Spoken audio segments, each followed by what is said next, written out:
We are here. Hi, kids. You guys want to see my baby? Look at my baby. She cute, right? Her name's Tyga. It kind of sounds like tiger, but the taiga is a biome, an Arctic biome. It's the coldest forest ever, all the way at the top of the globe. So very, very cold, inhospitable, winter all the time. So welcome everybody. This is the Art of Authentic Passive Income Masterclass. And I'm going to start this off with a poem, but that's really like a prayer. There's a poem from Rainer Maria Rilke. Of course, my son's name is Rainer, naturally.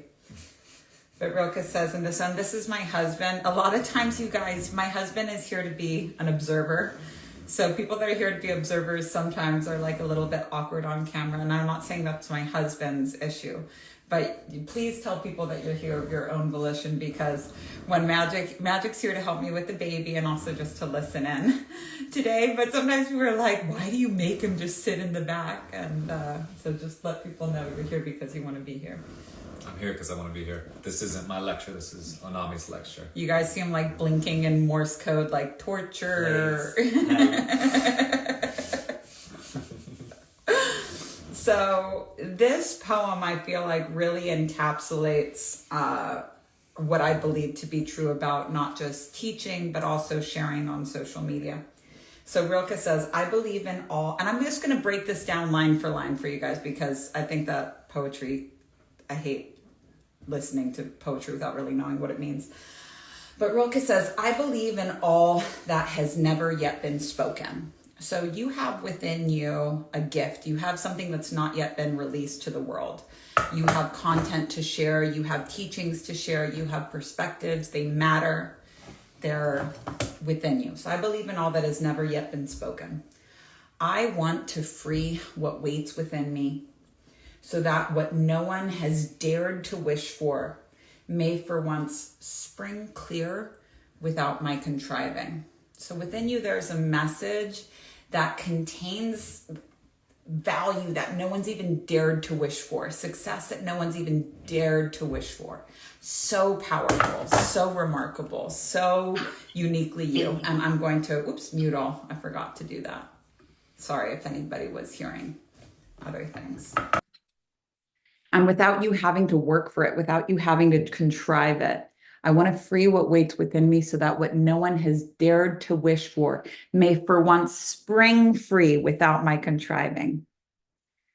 If this is arrogant, God, please forgive me. But this is what I need to say. And this is the prayer. So close your eyes and receive it. May what I do flow from me like a river.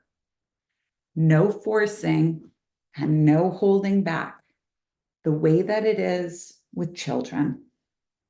And then in these swelling and ebbing currents, these deepening tides, moving out and returning, I will sing you as no one ever has, streaming through widening channels into the open sea. And I have had this framed in my house for like the last, I don't know, at least 7 years. And it still makes me cry every time I share it.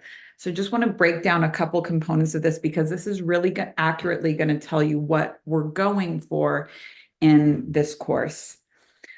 I want your content and your teachings and your message of healing for the world. I want it to spring forth like a river with no forcing and no holding back. And I want you to look back just the way that it is with kids, just the way that it is with your kids, Danielle. They don't force it and they don't hold it back. This is their natural creative impulse. This is how you were born. So I want you to stop and consider if you've ever felt, when it comes to your passive income, when it comes to your content strategy, if it's felt forced. And please raise your hand for me if this has ever felt forced to you. Yes. Who here has ever spelt mommy? Who here has ever felt specifically like they were forcing this concept of posting every day? specifically that you have to post every day if you want to be relevant? Who here has felt like you have to post a selfie, that you have to be on camera any day if you want to feel successful, if you want to be relevant, if you want to do social media right? So just taking a moment to honor that we want to eradicate the forcing, that this is not what we're going for here, and that posting every day is not suitable for every human design type, and that being on camera isn't suitable for every design type, but success is suitable for every design type, and recognition for your efforts is suitable. What no one has dared to wish for, what you haven't even given yourself permission to wish for, this is what we're going for here. Now, who has felt specifically like when it comes to sharing your message that you've held yourself back, that there's something that you wanted to speak on, that there's something that you wanted to share and you were holding it back? This is also what we're not going for. So I want you to stop and get clear here. What is something? Because fuckless is not just about passive income. It's about authentic passive income. And authentic means not forcing and not holding back the way it is with children. This workshop has an internal component because you can't just be cranking it out in the business department without changing internally. We have to change in all areas, inside and outside. So we become authentic on the inside, and then we bring that authenticity to the online space to create authentic passive income. So what is it? And I want to see in the chat here. And if you guys are attending on YouTube or Instagram, there is a Zoom link in the Instagram bio. If you want to attend this, we'll be sharing some screenshots later, so this will be helpful for you. But what are you not allowed to talk about? What are you not allowed to talk about when you want to weigh in, when there's something that you wanted to talk about, but you're just like, I'm going to get fucking pummeled if I talk about this. I'm going to get steamrolled if I talk about this. In my past, I was not allowed to talk about my childhood. Who here has heard me talk about my childhood? That was my fucking personal gag order. Not allowed to talk about this. In the past, I was not allowed to speak about politics. In the past, I was not allowed to speak about business because who am I to talk about business? And most recently, what I've been really afraid to talk about more than anything else, parenting. Man, parenting. Of everything you could get shit for, of everything, of any job that I want to do well, but parenting, most specifically discipline, is something, the most important part. The most important part of parenting is learning how to raise kids that you actually like. And oof, very hard. So that's something that I've been very scared to speak up about. So this is a specific location in your life where you're holding back. Now, what is it that made it so that we started forcing and we started holding back? When did this start to come up for us? So we're going to talk about 3 creative traumas that we're going to ease in here. We're going to start with some internal work. We'll migrate into the business tactics. And then at the end, we'll do a little human design lesson. You'll have your homework. This is the first lesson of Fuckless, is the only live lesson that we're doing because this is a passive income course that I'm not just teaching you passive income, but also demonstrating passive income. Wouldn't be passive income if I came and sang to you live every single time. So this person says, how I was an angry mom, not self-regulated. Yeah, it's so important to share. One of the main reasons that I was so afraid to talk about parenting is because everybody was talking about how much they had it figured out. And I'm only realizing now that like something works once for somebody. Everything works once as a parent. Every fucking magic strategy works one time. It just doesn't work again. That's a problem. But I didn't realize that social media is basically clogged with people that have experienced something working one time and then go online and saying, I'm always doing that. When my daughter is dysregulated, I write her a note and then I whisper inside voices and it works every time. Like it's not, and nobody was saying, I really fucked up. Like my message for the parents of the world when it comes to discipline is that like, it's okay to fuck up. It's okay to make mistakes and it's never too late to change. It's never too late to change. Nobody's perfect. You're going to make mistakes. You're going to make mistakes as a gentle parent. You're going to make mistakes as a sturdy parent, as a rough parent. You're going to make mistakes as a parent, period. But it's never too late to change. And when you acknowledge that you've made a mistake, just cop to it. Go tell your kid, hey, I made a mistake and I want to do better. Will you please help me? Because when you don't admit that you've made mistakes, not to the world and not to your kids, they get the idea that you're perfect. And then they start trying to be perfect, which is torture, the worst thing that you could ever inflict on somebody. So there are three core traumas that every single person in the world gets. And these I actually learned when I took a public speaking class from a speaking coach named Gail Larson. She's based in New Mexico and she trained a lot of like the old wave. So Gen X was really, when I wanted to be successful as a teacher, Gen X was dominating the game. Now Gen Z is wanting to get successful as teachers, but it's the millennials moment. It's just you work really hard. I've been doing this for 10 years.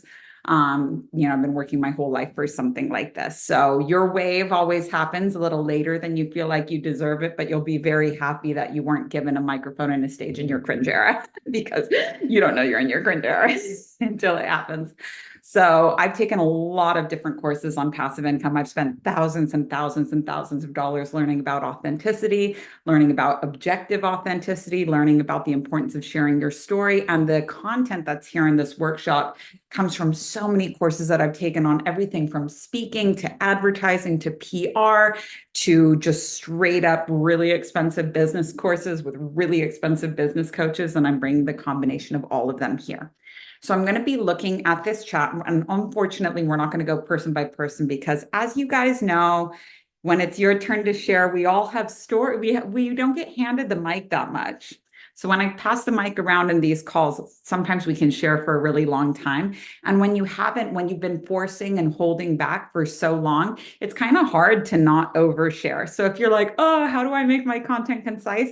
It just comes with practice. It just comes with time. So the first question for you, and I'm going to have you close your eyes when I ask you this. Magic, you'll be a representative for me, but I'm not going to ask you because you're extra. You take a long time to answer things. And that's okay. That's actually very on brand for your human design, the gate of the silent mystic. We're like Jay and Silent Bob, but like reversed in the looks department. So the first question for you, and I'm going to have you close your eyes, and before you go to type it up, get the memory. So when did you stop singing?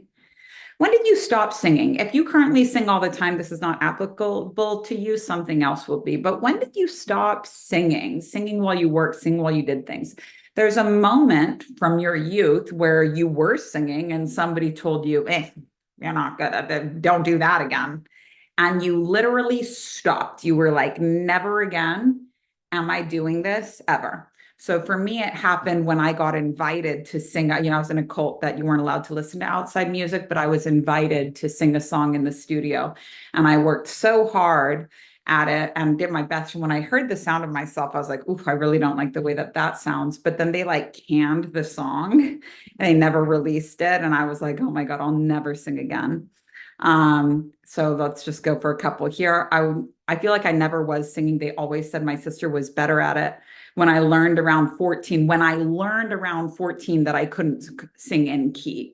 And it's like, that's not true. Like somebody just told me, oh, I learned that I couldn't birth naturally. Excuse me, everybody can sing and everybody can birth naturally. That's a biological woman. Like you won't need help to do that. But we get this idea that it's not a possibility for us. When my brother and dad made fun of me when I got out of the shower. So singing is a primal creative expression. And every single one of you that has stopped singing, it's because of some fucking bullshit. Just some bullshit from back then. What's the reality? Your dad and your brother fucking busted your balls for singing. What's the reality? You had a choir teacher that wasn't doing their fucking job. They're here to teach you how to sing. It's not that you learned that you couldn't sing. That's a failure on the part of the teacher. Yeah, no shit, you go into choir class not knowing how to sing. That's a fucking job of the teacher.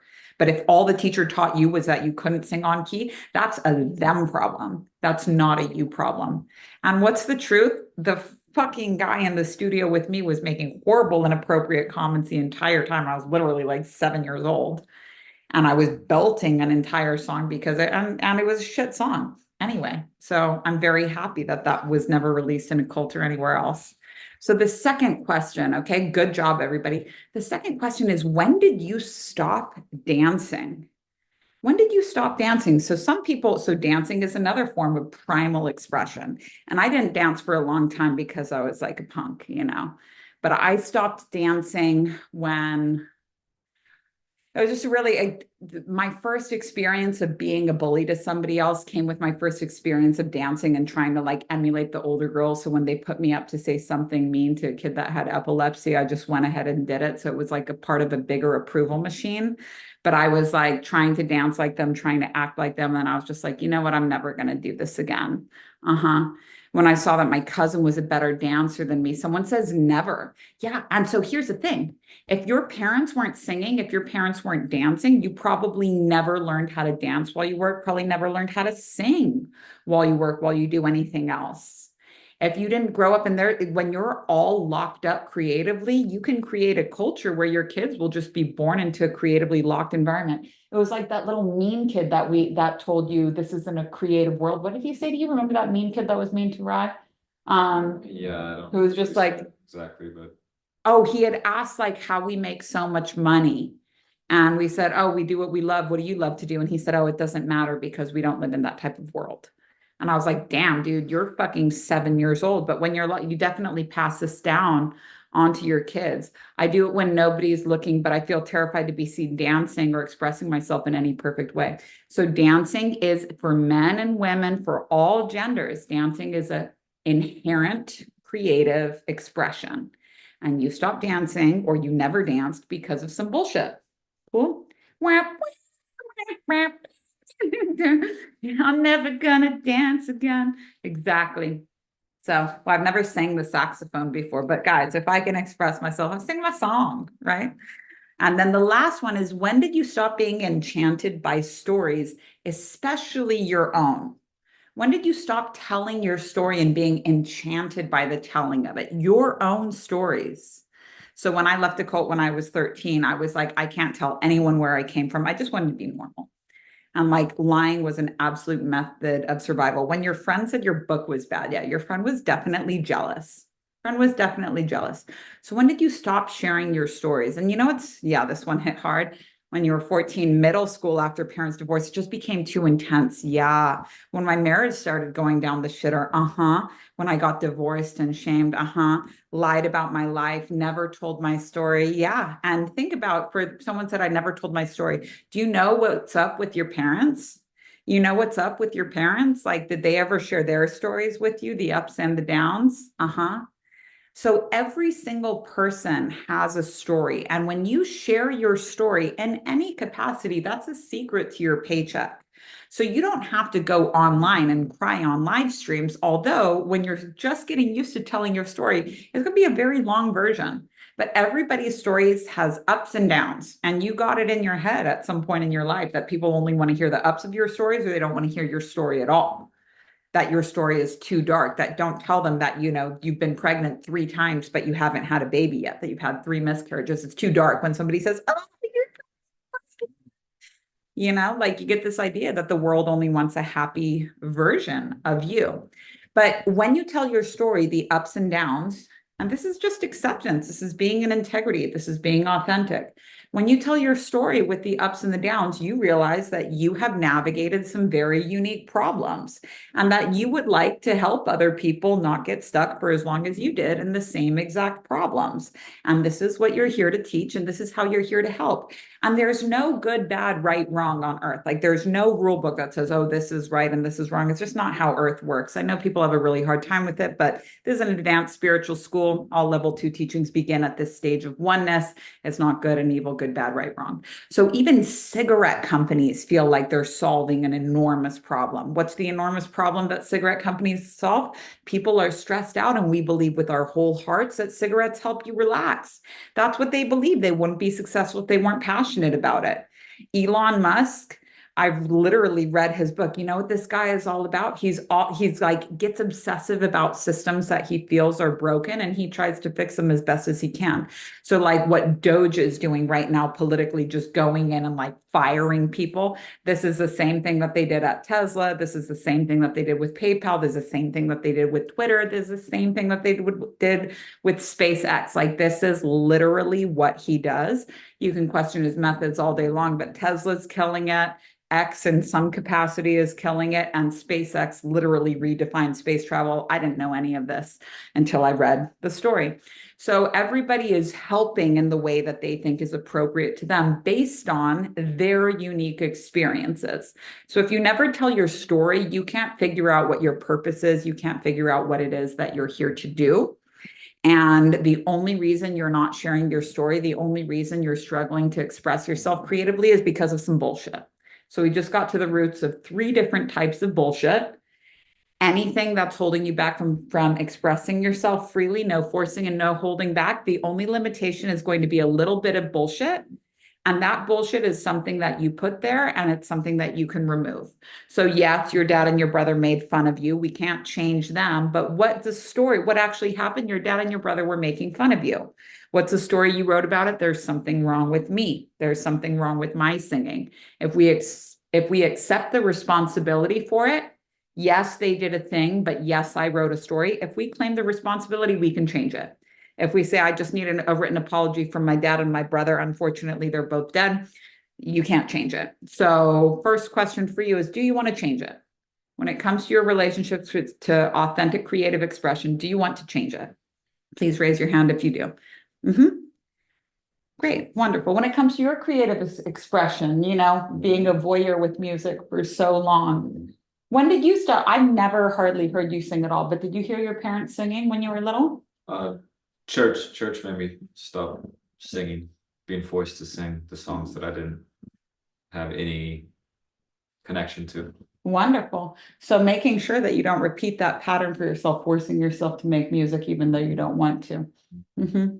All right, wonderful. Great job, everybody. So I'm just going to actually, I'm not going to share my screen because I know exactly where I'm going on this. So we're going to cover, that was our little piece of internal work here today. Good job, everybody. Today, we're going to cover quite a lot of business ground. You might need to watch this 2 times with all of the lessons. This is one of 10 fuckless lessons. You guys are just attending lesson 1. With all of the fuckless lessons, you might need to go back and watch it a second time. Well, glad you like that book. We're going to be covering a lot of ground here. But first, who is this for? Why are you here? There are 2 specific types of people that have made it to a workshop on passive income. So you either have noticed that your income isn't where you want it to be, but you don't have enough time to change it. So your income is not where you want it to be, but you don't have enough time to change it. The idea of bringing in the concept of double, if I want to do double the money, I have to do double the work. The idea of like, okay, well, I want to have more income, but I would need to take 20 more one-on-one clients, and I just can't fathom that. Anybody that's in any type of handmade or physical offering. So for example, Reiki, for example, massage or hair, where you're like, look, my body literally can't sustain double the amount of clients. I have to think about something different. I don't want to do retreats anymore. Maybe you've had a baby or are planning on having a baby. Basically, this idea of like doing more work to get more money just isn't going to work for you anymore. This might be why you're here. You have all active income and you need some passive income, and we'll define really clearly what that is. For somebody else, you might have really tried to do passive income, and then you found out that it's really not passive at all, that you're finding yourself really exhausted by launching. You might be a more experienced entrepreneur. Please raise your hand if this one is you. A more experienced entrepreneur where you're like, look, I have products, I have offerings, but Jesus Christ, getting up on this stage and tap dancing for money, talking about the same old product over and over is just exhausting for me. And for you, the piece that you're missing is something called the sales funnel. Who here has ever heard of a sales funnel? I spent literally 10 grand to learn how to do a funnel because I needed to learn right now. Literally 10 grand. I thought that a sales funnel was like Thrivecart or ClickFunnels. I thought a sales funnel was a piece of software you had to make your checkout system like more zazzy with like upsells and downsells.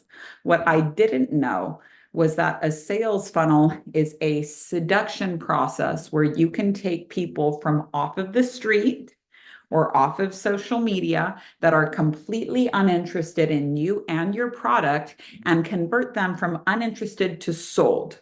A sales funnel is pieces of educational content, ideally 2 pieces of high quality educational content linked together by nurturing emails and social media posts. So it's this whole symphony of education. It's not inconvenient to the customer at all.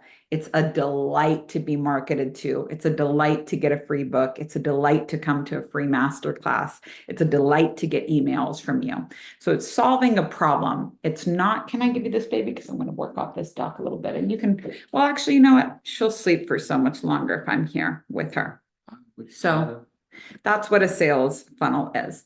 So I am going to go over to share my screen right now. Let's see what I got. Okay, this is new for me. Oh, can I? Oh, sorry. Share screen. Yes. Okay, got it. Sorry. Okay, I'm on my husband's computer, so I'm actually not able to share the screen the way that I thought I was going to be able to. And now I have to work a little bit harder to get this big, but we will figure this out. You guys can still all see me here? Okay, cool. So let me just spotlight for, hang on. Okay. Whatever, I don't know how to do this now. So this is gonna, but you guys can see me big. You can't see everybody else, right? Because I see you guys on gallery view. You see me big, thumbs up? Okay, thank you so much. All right, so I'm not able to share my screen because I'm not really sure how to do it on my husband's computer. Another reason why you might be here is that you want to start a platform. You don't have a business or anything yet, but this idea of having social media that you don't have to work so hard for. This idea that like human design could do the heavy lifting for you, and you could have a social media experience that's really enjoyable for you, where it just feels fun, and you could start to build your platform in this way. You might be here. So the different aspects that we've talked about here are what we call in this work active, passive, and neutral income. Some of you guys might be familiar with this because you have done our masterclass that's free on YouTube, the How to Start a Spiritual Business 0 to 40K. And I actually really do need to learn how to share my screen on here. So give me 1 second so I can show you guys how to do this. Here, Daddy, can you do this for me? You hold this baby. Thank you very much. Whew. All right. Let me figure out how to do this because I actually don't even know how to get out of my Zoom situation like this. Let's go to Zoom. There we go. Share screen. I made you guys all of these little, let's see, open system settings, use password. Okay. Was not expecting this. Okay, Zoom. Ew. Okay. So it says that Zoom cannot. All right. Sorry, you guys. I'm going to have to just talk to you without. I spent so long making all these screen slides, but they say that I actually can't share these with you unless I found a way to quit Zoom and then come back to it. So sorry. So there's 3 types of income. I'm going to have to use my hands to be the triangle here.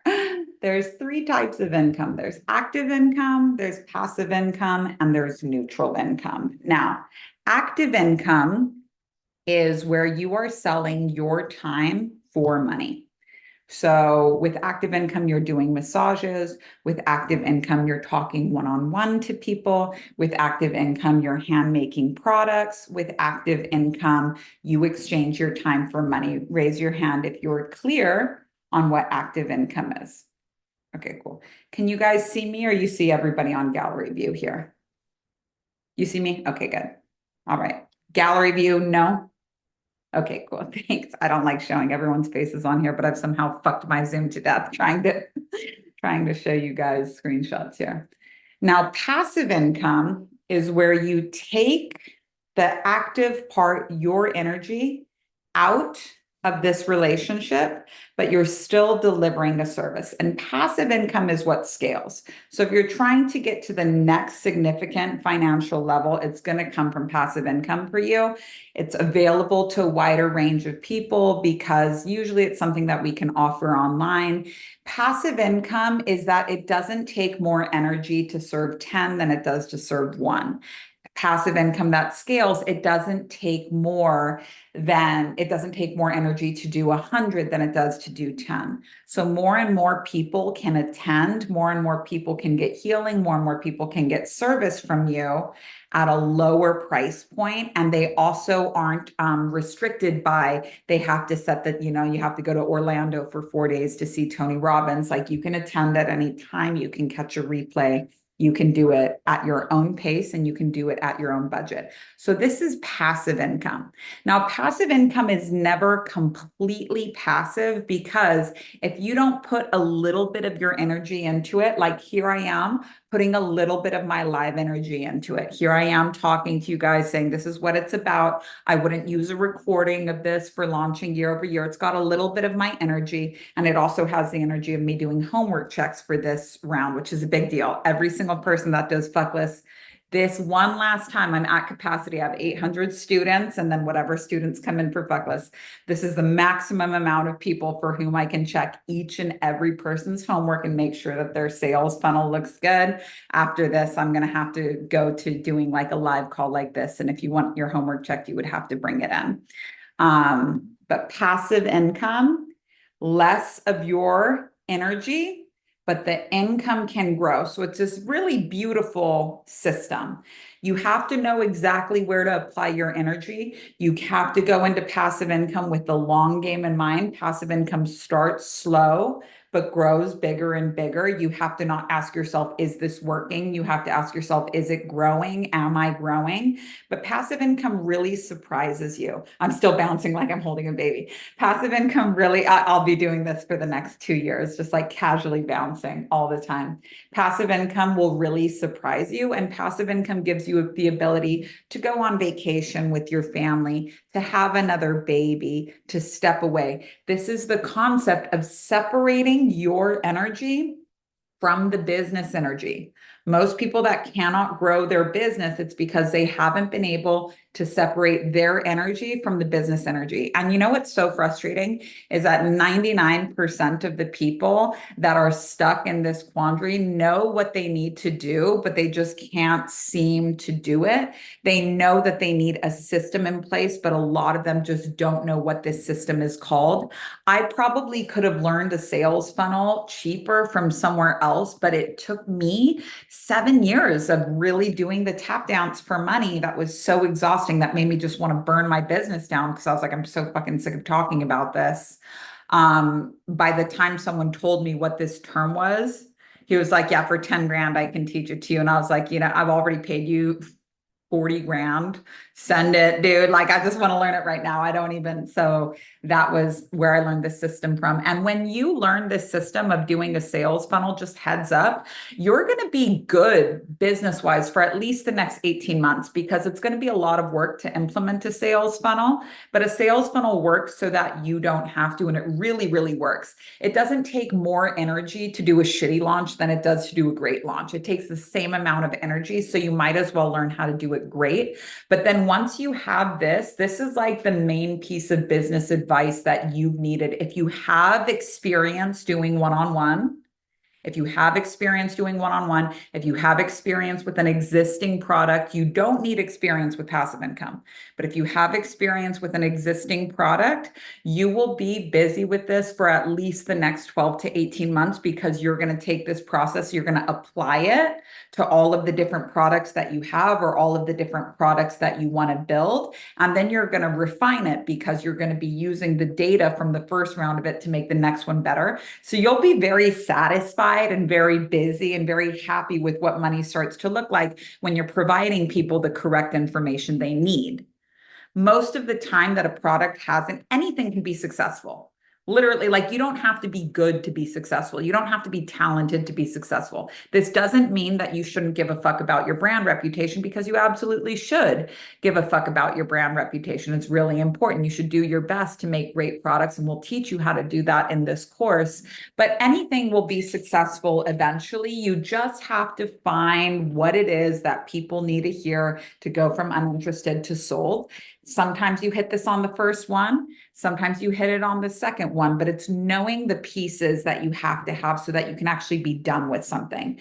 Knowing the pieces that a good product needs to have so that you can say, okay, this is strong enough for me to step away with my energy and continue to let this workshop teach on my behalf, continue to let this product represent me. I can now hire somebody to replace me. You've made a system that's strong enough that it can be transferred to someone that's not you. You can separate your energy from the business energy.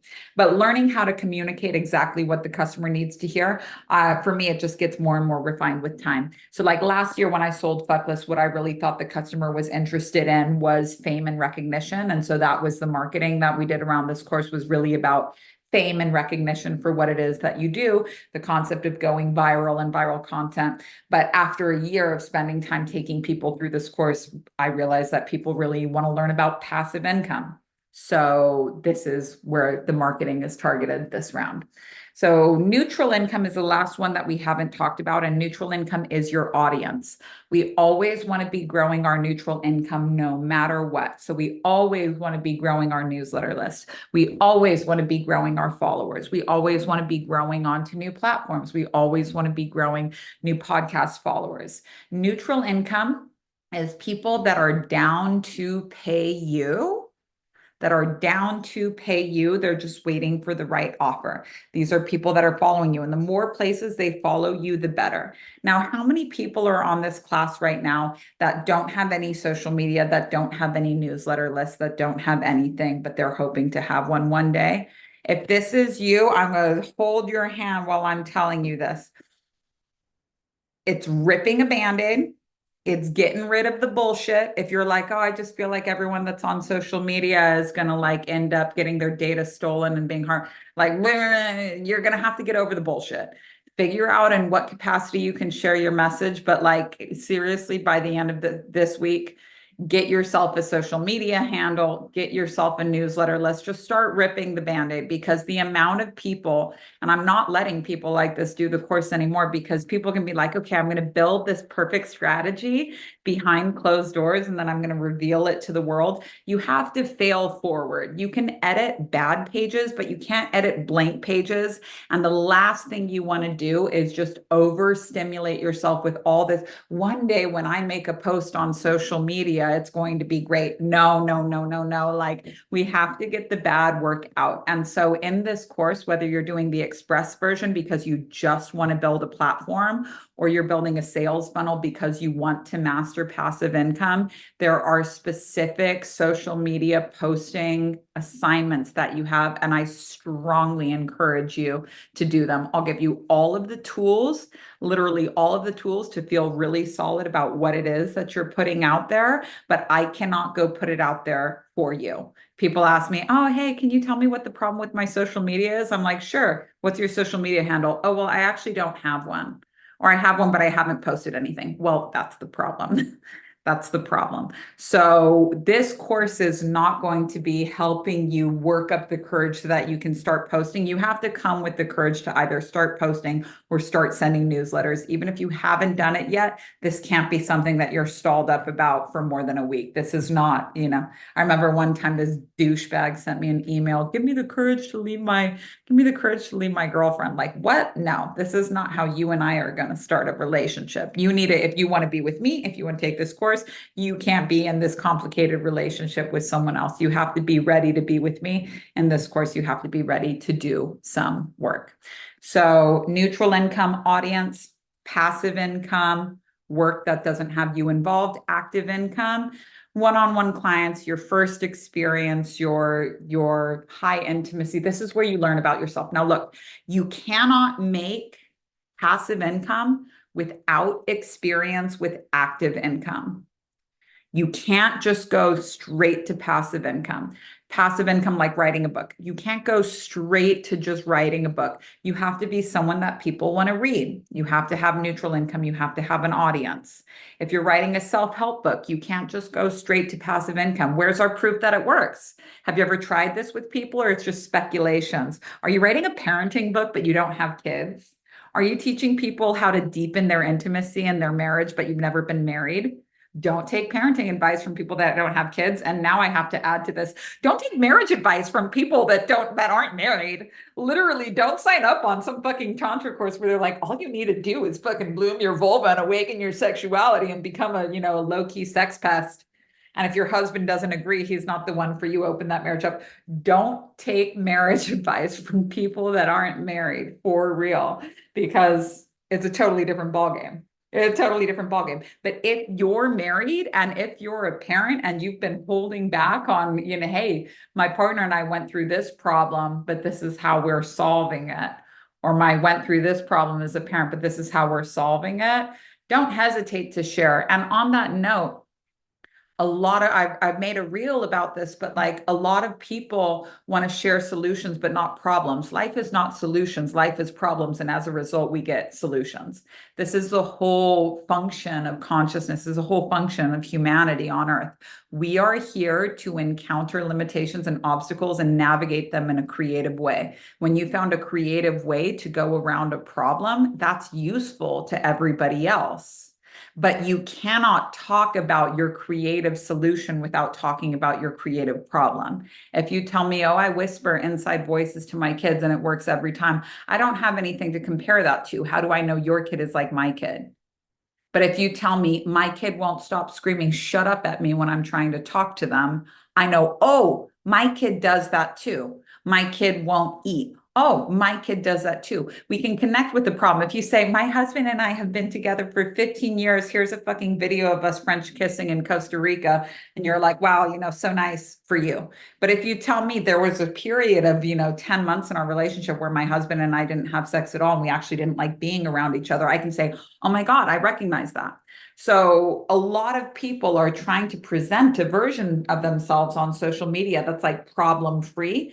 People buy solutions to problems. They don't buy just plain solutions. This is the difference between a painkiller and a vitamin. A lot of times why people aren't buying your product is because you're selling them French kisses in Costa Rica. You're selling them little fucking mind tricks to play with a 2-year-old as if that's even going to work.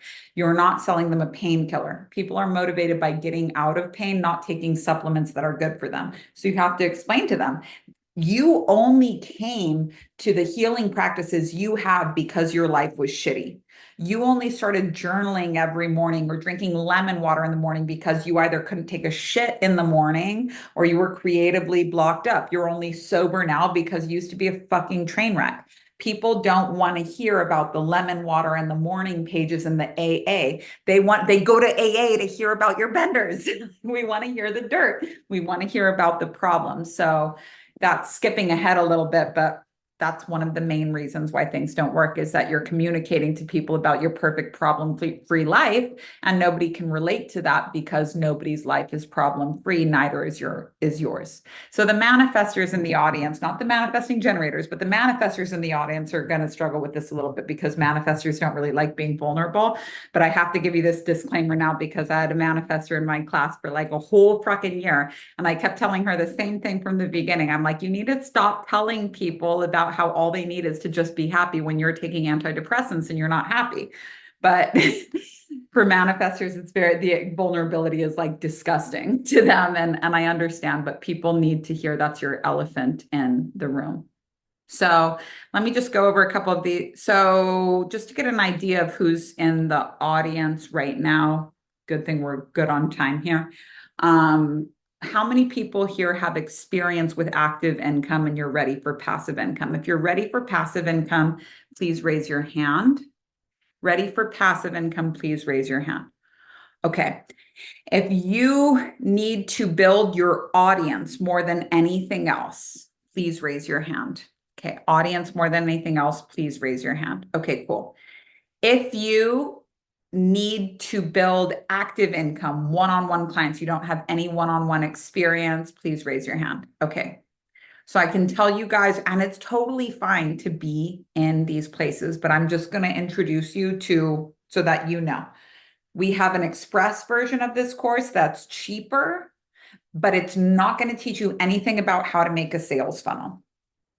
Then we have the full version of this, which is going to teach you how to make a sales funnel. If you do the fast version of this, I'm just going to teach you how to make a platform, and I'm going to give you that same free resource that was on YouTube and the first 3 lessons of this. You're going to spend time with this workshop for like a year, because all you need, if you need to build an audience, Fuckless Express can give you the human design tricks and the internal work so that you can start sharing authentically. If you need to get familiar with one-on-one, you just need to get on the phone with as many people as possible. That's really it. That's all there is to it. For a year, get on the phone with as many people as possible, work with as many people as you possibly can. It's gonna be trial and error. No one can save you that time. What I can do is give you little hacks for finding your authentic voice and for making authentic content using human design. We can do all of the internal work. We can make you authentic completely, but it's going to take time to build up the authority. People don't buy from people that they don't know. People don't buy your brand new group workshop when nobody's ever experienced it one-on-one. You need to build your authority. You need to build up your credibility. You need to build up your testimonials. This takes time, and nobody can make this happen faster for you. So if this is for you, everything about sales funnel that we go over in this call might be over your head. It's okay for it to be over your head right now. This is not something you're going to need to know how to do for another year, at least, depending on how quickly you get started. But you need to have that experience. People don't buy from people they don't know. And you don't want to just go on to a brand new social media platform and be like, hey, pay me, pay me, pay me. You need to get out there. You need to establish your authority. You need to tell people what it is that you're here to solve. You need to practice telling your story. It just takes time. But the nice thing is that things that take a lot of time are usually very inexpensive. You're making a time commitment, and it's not as much of a money commitment. For those of you that are ready for passive income, heads up, it's going to be a lot of work at the beginning, but you're going to have a formula that you can rely on to do over and over and over again. These components of a sales funnel, it took me, the thing that I do is save you time. I have the ability to graduate people. It's my unique human design. I have the ability to graduate people as a 6 line and be like, if you learn this, you don't need to learn anymore. I promise that I will not inflict anything you don't need to know into this workshop. But if you don't clear all these checkpoints, you can't say that something has failed.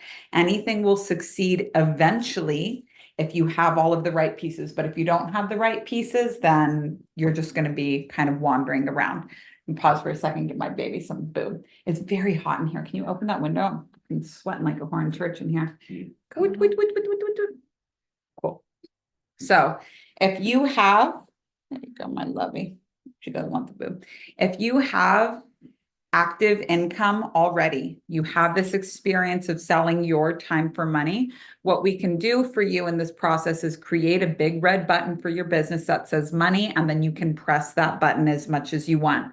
Every time you press that button, the emails will start sending, the content will start flowing. And when we actually take time to make good content, we take time to make sure that our products are secure, we take time to build a sales funnel. When we do these things correctly, the money flows without us having to add so much energy into it. But don't think that, like, if you're taking a workshop, if you're taking this workshop on passive income, that this first year of learning it is going to be an easy year for you, because it's not. You're going to have to implement what you've learned. Next year can be an easy year for you, but this one will be very, very busy, but everything will be reusable. You have that little back window closed on there. So active, passive, and neutral income. Okay, let's get into this business stuff. I wish I could share my screen with you guys, but I didn't know until I got here on Zoom that this was going to be a problem.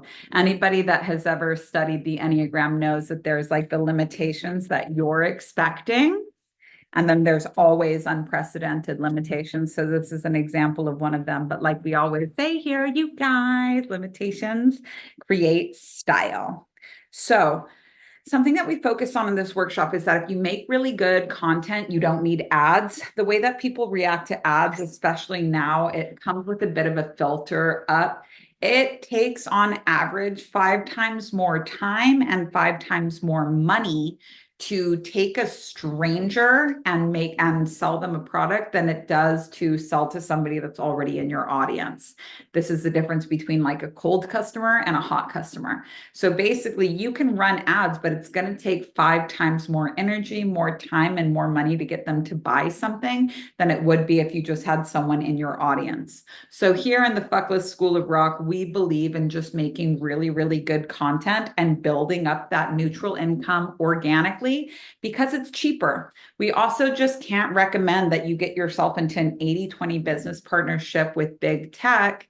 I don't have anything against big tech. I don't have anything against social media. I do have something against 80-20 partnerships where you're paying $5,000 in ads and you make $6,000, and that's cool. You made $1,000 profit for free. Technically, that's working. But anytime Facebook could break up with you, anytime Google could break up with you, you're in an 80-20 partnership paying them out a shit ton of money. I think it's kind of crazy to rely on. And I'm somebody that's had my ad accounts banned sometimes for reasons I understood. Like when Instagram Instagram deleted my entire Instagram for child trafficking, but I was just breastfeeding. They called breastfeeding child trafficking. There was nothing that I could do about it.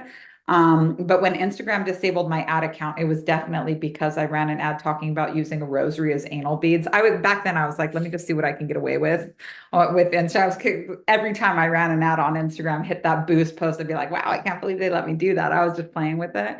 But then with TikTok, I really wanted to take it seriously. Instagram, I knew why my ad account was banned, but TikTok temporarily disabled my ads for fucking 10 years. And I literally have no idea why, because I was playing it so safe over there. So, so it's not something that you want to rely on. So here at Fuckless, we believe that the only content strategy you need is to make high value content. Now, what would be the biggest limitation to creating high value content? You're afraid that if you go out there and you give people something really useful, why would they ever pay you? Like, why would they ever pay you if you're giving them something so useful? And you have a fear about your own creativity that, like, this is the best I'm going to get. Like, when I first started teaching about passive income, the most revolutionary concept that I had was synchronizing your menstrual cycle to your launch. And so back then I was doing live launches all the time, but I was teaching people how to launch in 4 weeks. You come up with the idea here, you seed launch it here, you build the launch here, you actually launch it here. And that was like the big secret that I was going to be hiding in the course itself, let alone talking about it on social media. Now I've learned so much and grown so much from teaching that I've never even told you guys about that before. Here's the cliff notes for you. Please use it, get it out there if you want. It's all for sharing. But no, I don't even need to talk. You guys can figure this out, right? Launch in your winter cycle when you're menstruating, your luteal phase, build the launch out. Seed launching is ovulation, and follicular is coming up with the idea for the next product. This is something you can do if you have easy to crank out products.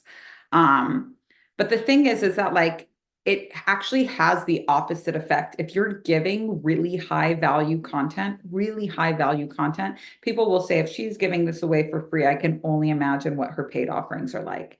If he's giving this away for free, I can only imagine what the paid offerings are like. So a lot of people are gatekeeping for absolutely no reason, but we believe here that the only content strategy that you have to have is really trying to solve a problem, really trying to educate people, or just making something that's beautiful. The best recommendation that I can offer for you is, what content do you wish existed more? Like, when you go onto a social media platform, what do you wish was there? So pick your preferred social media platform, close your eyes, and just think about, like, if I was opening this app, what would I want to see? So for me, what I want to see is, I want to learn something really cool. I want to learn something really cool, really fast. TikTok is so amazing for learning something really cool, really fast. But the last 10 times that I've been on TikTok or Instagram, there's seriously been maybe 3, or any times a post that I think is really worthwhile. I definitely posted to my stories. I'm like, you guys got to check this out. Newborns speak a language. Well, newborns, except for mine, apparently. If I think that it's really useful and really valuable, I'm like, wow, like, this is exactly what I came here for. But that doesn't happen that much. The other thing I want is something really funny. but I'm super dark. So a lot of times when I try and say something really funny, it's also like really, really dark. So what content do you wish existed? And just write that down because that's your content strategy. We're all going there for something different. Do you wish that it wasn't something video because every time you have the sound on, it wakes up your kids? So make breastfeeding, baby napping friendly content. Make sure there's captions on everything. Do you wish that the video was always clearly titled so you didn't have to, watch a whole video to figure out what it was about? Do you wish it was just funny or fun? Do you wish it was more outfits? Do you wish it was home decor? Do you wish it was about gardening? Like, what content are you hoping to see when you go on social media? And trust that your people have the exact same desire. So, posting intentionally, like, there's a difference between posting for attention and posting with intention. For attention, you're like, wow, what can get me the most views? And it never works because every idiot is online trying to do that. But when you post with intention, like this is what I want to solve, or this is the experience I want people to have, that's different. And it starts slow, but the thing about growing organically, it's never like explosive. You'll have posts and stuff that go viral. Sustaining virality is different though. So you want to make sure that you're posting things intentionally because eventually when something pops off, you want people to be able to go and look at your page and be like, wow, she has all kinds of stuff like this. And that's what you're really going for. So everyone good? Everyone understand that the main content strategy you need is just to make high value content, make a sound. Okay, cool. So we're going to talk here for about 20 more minutes. And then if you have questions, I'm going to answer them. Wow, I can't believe that. I'm just looking at the notes now.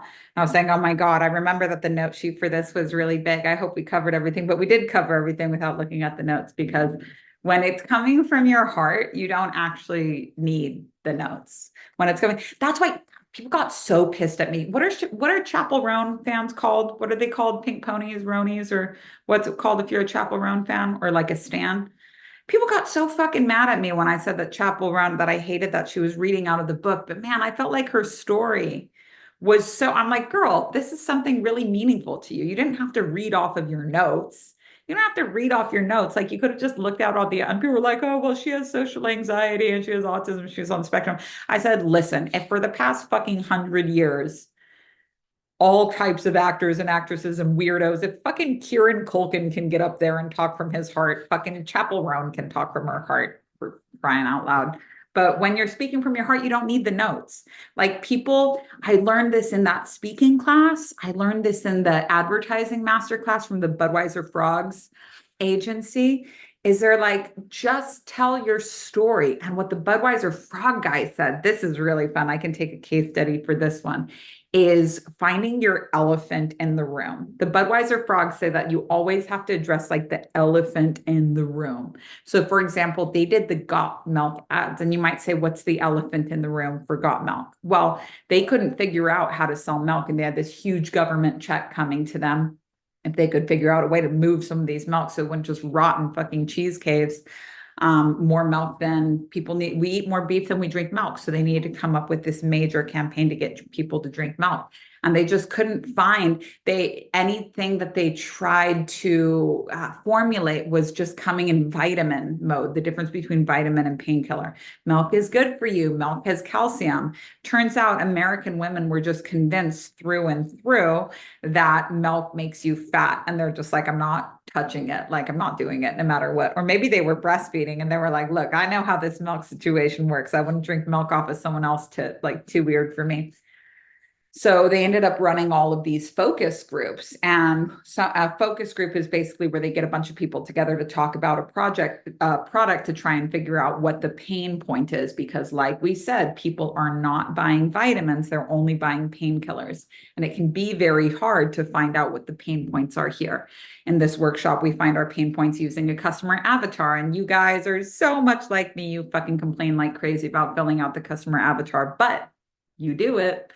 And that's always how we figure out where they're struggling. So a focus group is like creating a massive customer avatar. Big businesses use this, but they figured out with Got Milk because a woman said, the only time I ever think about milk is when I realize that I've run out of it.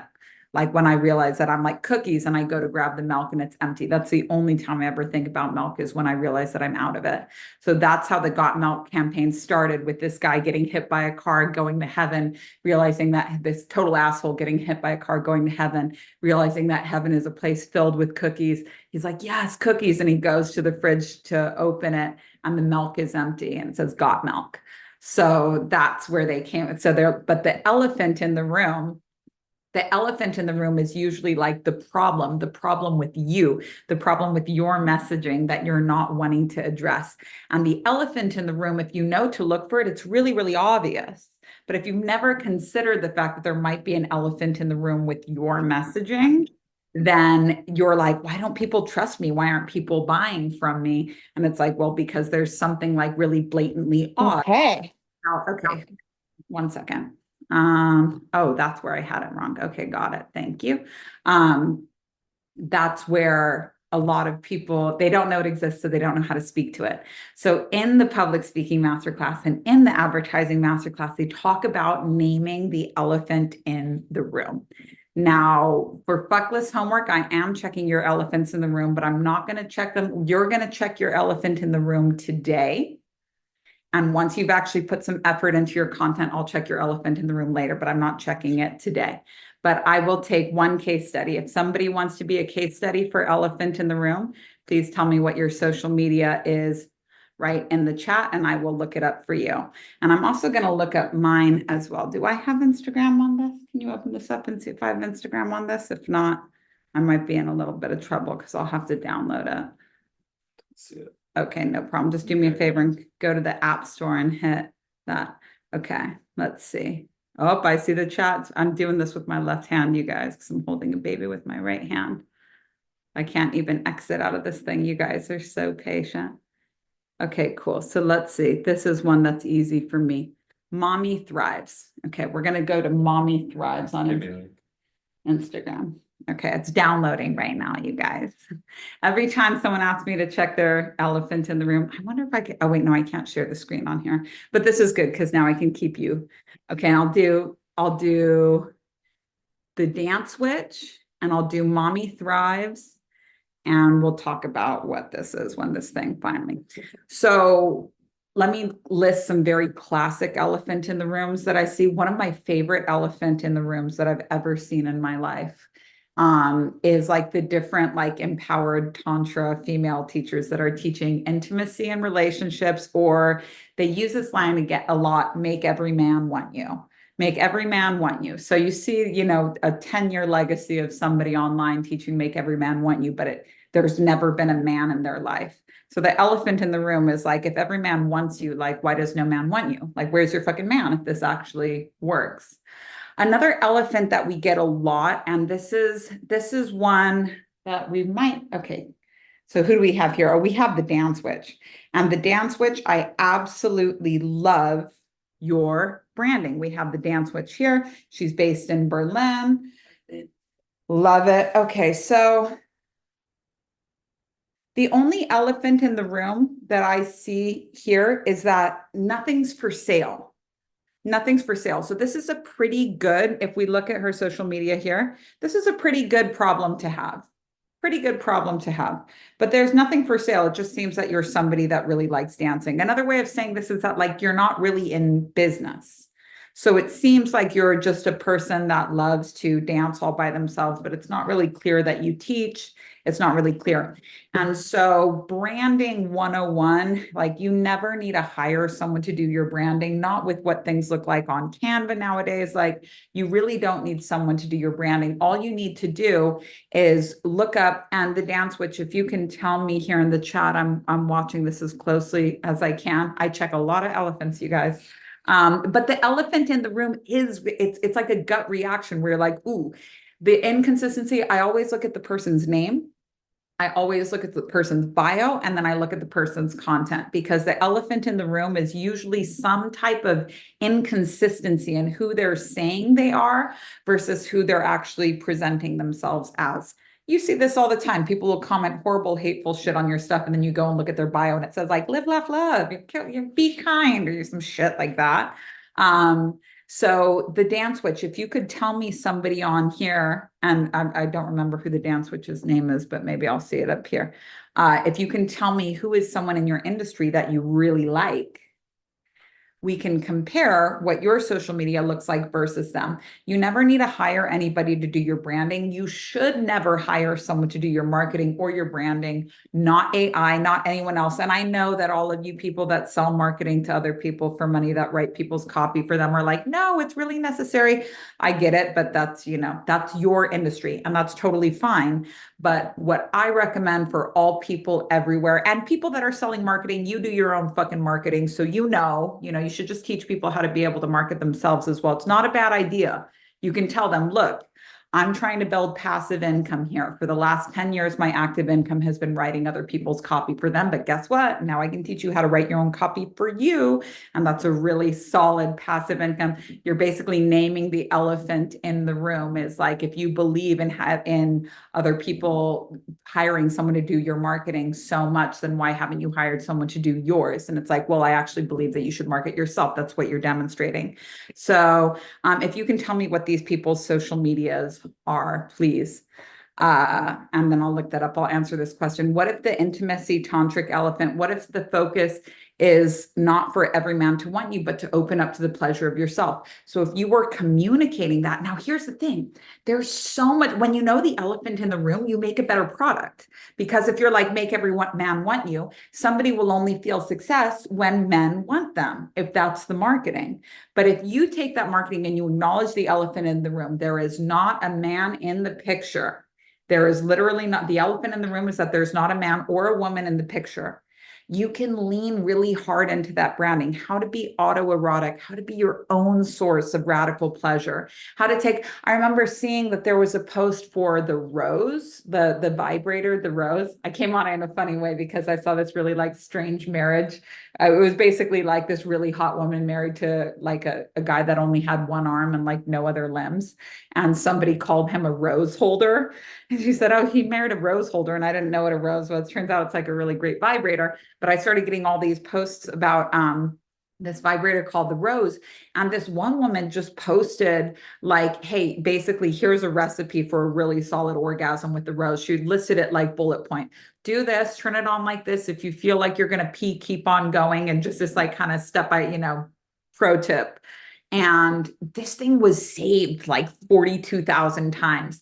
There are so many people out there self-pleasuring more than people out there in relationships that they're really happy or even unhappy enough to change. But when you acknowledge your elephant in the room, you can create such a better product. And then there's no inconsistency. Okay, so this is somebody, okay, cool. So somebody that you really like in your industry is always posting themselves in like really professional settings. So you always see them in the dance studio. You always see them with professional photography. You see that they're doing this like as a job. So let me just go back to yours. Where is my friend here? Yours is a lot more, well, I guess, look, if this is what this is a hard one because usually when somebody has an elephant in the room that like, it looks like you're just one person dancing, usually the person that they really like in their field is doing something super different. In this case, this is somebody doing something that's pretty similar to you. So is it working for them? Is it goals? Have you gotten to see behind the scenes of what their finances look like? Do they have active, passive, and neutral income? If not, look for somebody that's killing it as far as you're concerned. Somebody that has a big audience, so big neutral income. Somebody that has passive income. So like I pay for this woman, Afro Fitness. It's spelled Fete Ness, Afro Fitness. She teaches like dance hall and whining and stuff, but for beginners. And she's she always has really, really good hacks for it. So she has really solid passive income. And then she also teaches live in-person workshops. So live in-person workshops is active income. Her online courses are passive income, and they're totally different. When you go and take a live class with her, like anybody that's taken a live dance class, it moves quite fast. You have to have some experience with dancing to do it. It's not really go at your own pace unless you want to, be looking really out of place in the dance class. Like when I went to learn the Beyonce formation dance in Toronto, and I was like, oh my God, like I'm so fucking bad at this. That was the only, I realized that I needed beginners classes, that I needed to be able to practice at home and take my time and do 1 3-minute tutorial over and over and over again. So what I would recommend is that you look for somebody that's demonstrating active, passive, and neutral income, because you need all of these components to have a well-oiled machine. You need all of these components to really make the system go. But when you see somebody that's doing that, what are they doing? And when it comes to branding 101, marketing 101, don't hire somebody that stands in between you and your customer that you've worked so hard to get. You need to learn how to speak to them directly. You need to learn how to market to them directly. And when it comes to branding, just look at somebody that's a role model for you. What are they doing? What do you see as being true about all of their videos, all of their posts? How are they constantly selling their passive income and their active income? Let's get Mommy Thrives and let's look at her elephant in the room now. I think it's just called Mommy Thrives. Her name is Afro Fetness. I'll spell it out here. AFROFETENESS. She has great tutorials. Mommy Thrives. Okay, cool. So what's your elephant in the room here? So real life mom and wifey, gym, vlog adventures, silly, honest trends, creator of Mommy Staycations. I'm going to look at Mommy Staycations now. I don't really understand why you have 2 different accounts for these things, because they're so closely related. Mommy Thrives on Staycations. I think that it would be totally appropriate to have those both in the same area. Now, the elephant in the room with you is that everything is a vitamin on here. There's just no pain. And because of that, like, I'm not really clear what you do. But the thing is that in your bio, there's nothing for sale. Now, if there was something for sale, if you were selling something, I would say the elephant in the room is that it looks like nothing's for sale. If this is a personal account, then there's nothing wrong with a personal account, like there can never be an elephant in the room with a personal account. Because it's just personal. You can post a picture of your fucking rutabaga. You can post a picture of your dog. You can post a picture of yourself. It's personal, so it doesn't matter. But if you're in business, if there's an identity crisis, if you're saying something to the world about who you are, but you're demonstrating something different, it's not going to stick. So the homework that you guys have is to assess your own elephant in the room and try and be ruthless about it. Try and be ruthless about it. Let me check this one last person. Can you go up on Completely Golden? This person says, I feel like I have all the things that you're talking about, but don't get many sales. Assess your own elephant in the room. Yes, not your phone elephant in the room, your own elephant in the room. Okay, so let's see. Sound bath, helping you become fluent in frequency, energetic mentorship, and sound healer training. Work with me. Okay. So here's the thing. You have amazing content. You have amazing branding. You have avoid burnout. So you're addressing the elephant in the room. And that's really, I'm sorry, the pain. There's really the only post that I see on here of you addressing the pain. You have a lot of fun stuff, guess the bowl. You have a lot of fun stuff, perfect frequency. So why isn't it working? So when you have all the brand, and this is someone called Completely Golden on social media. You do have all of the components exactly right. The social media looks great. The branding looks great. So why isn't it moving? This always comes down to the offer. So I'll just look in your bio right here and just see what it is. But this is when you really need not just the sales funnel, but the core offer. So here are things that you have: one-on-one mentorship, active income; one-on-one mentorship for personal transformation, active income; Substack, virtual library, manifestation tools, sound baths, and more. This is your passive income, but I don't see this passive income really talked about, especially the pain of it, on your social media. And if this is what's growing for you the most, then this is what you really want to focus on. When you have strong passive income, the one-on-one sells itself, because one-on-one is the type of customer that's just like watching everything that you're doing, waiting for the right moment to buy. For you, you wouldn't need to worry about selling that so much. It would be really focusing on the passive, but really getting into the pain points. Why would somebody want a virtual library? Why would somebody want manifestation tools? And it's kind of vanilla, right? And there's deeper stuff that you want to teach. There's deeper stuff that you want to teach. There's deeper things you want to talk about. I know you know this. This is what passive income is here to do, to take the stuff you're tired about talking off of your plate while still hosting it, while still making money off of it, so that you can focus on what your next cutting edge is. So we take our vanilla and we make it passive so that we don't have to have that conversation anymore.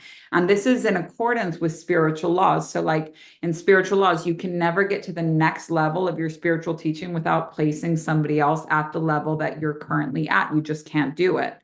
This is how in spiritual laws, it's telling you, you need to make passive income. You need to write a book. You need to make this more financially accessible. You need to make this accessible to people all over the world. You need to replace yourself with a recording of yourself. You need to replace yourself with a writing of yourself or a video of yourself to get forward.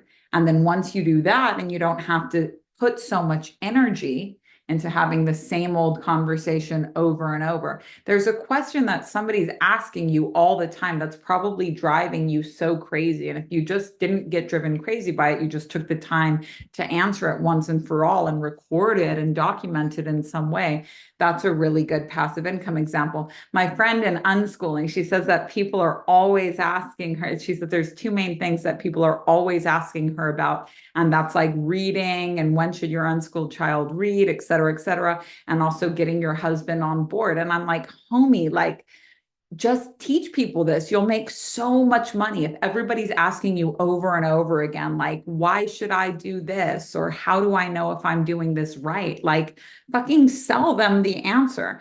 People are asking you to make them a product all the time, but you're getting irritated with them.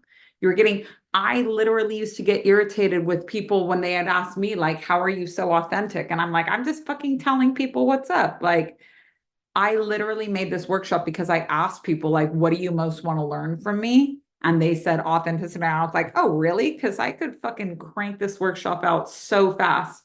And the original version of this workshop was just on authenticity. There wasn't business tools. But then as we made this more and more, people were like, I realized that they didn't just want to be authentic. They wanted to show up authentically online. A couple more of the things. So schedule a sound bath in Nosara, Costa Rica. This is active income. Embodiment blueprint via Substack, $8. That's passive income, but you're not actively selling it.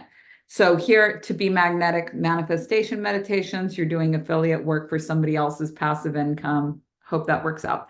But this is what your elephant in the room would be, is that you're selling stuff that can't sell and what can't scale, and what you need to be selling is stuff that you can scale. So you have holistic income because you have neutral income, you have active income, and you have passive income, but you just can't seem to stop making content about what you actively do. You can't seem to stop making content about the sound baths and about the healing and about the one-on-one. And this is really like amateur teacher stuff, because anybody can be a great teacher when you're working one-on-one with people or when you're working in person. If somebody comes in for a sound bath, 20% of what's getting them a result is investing in themselves.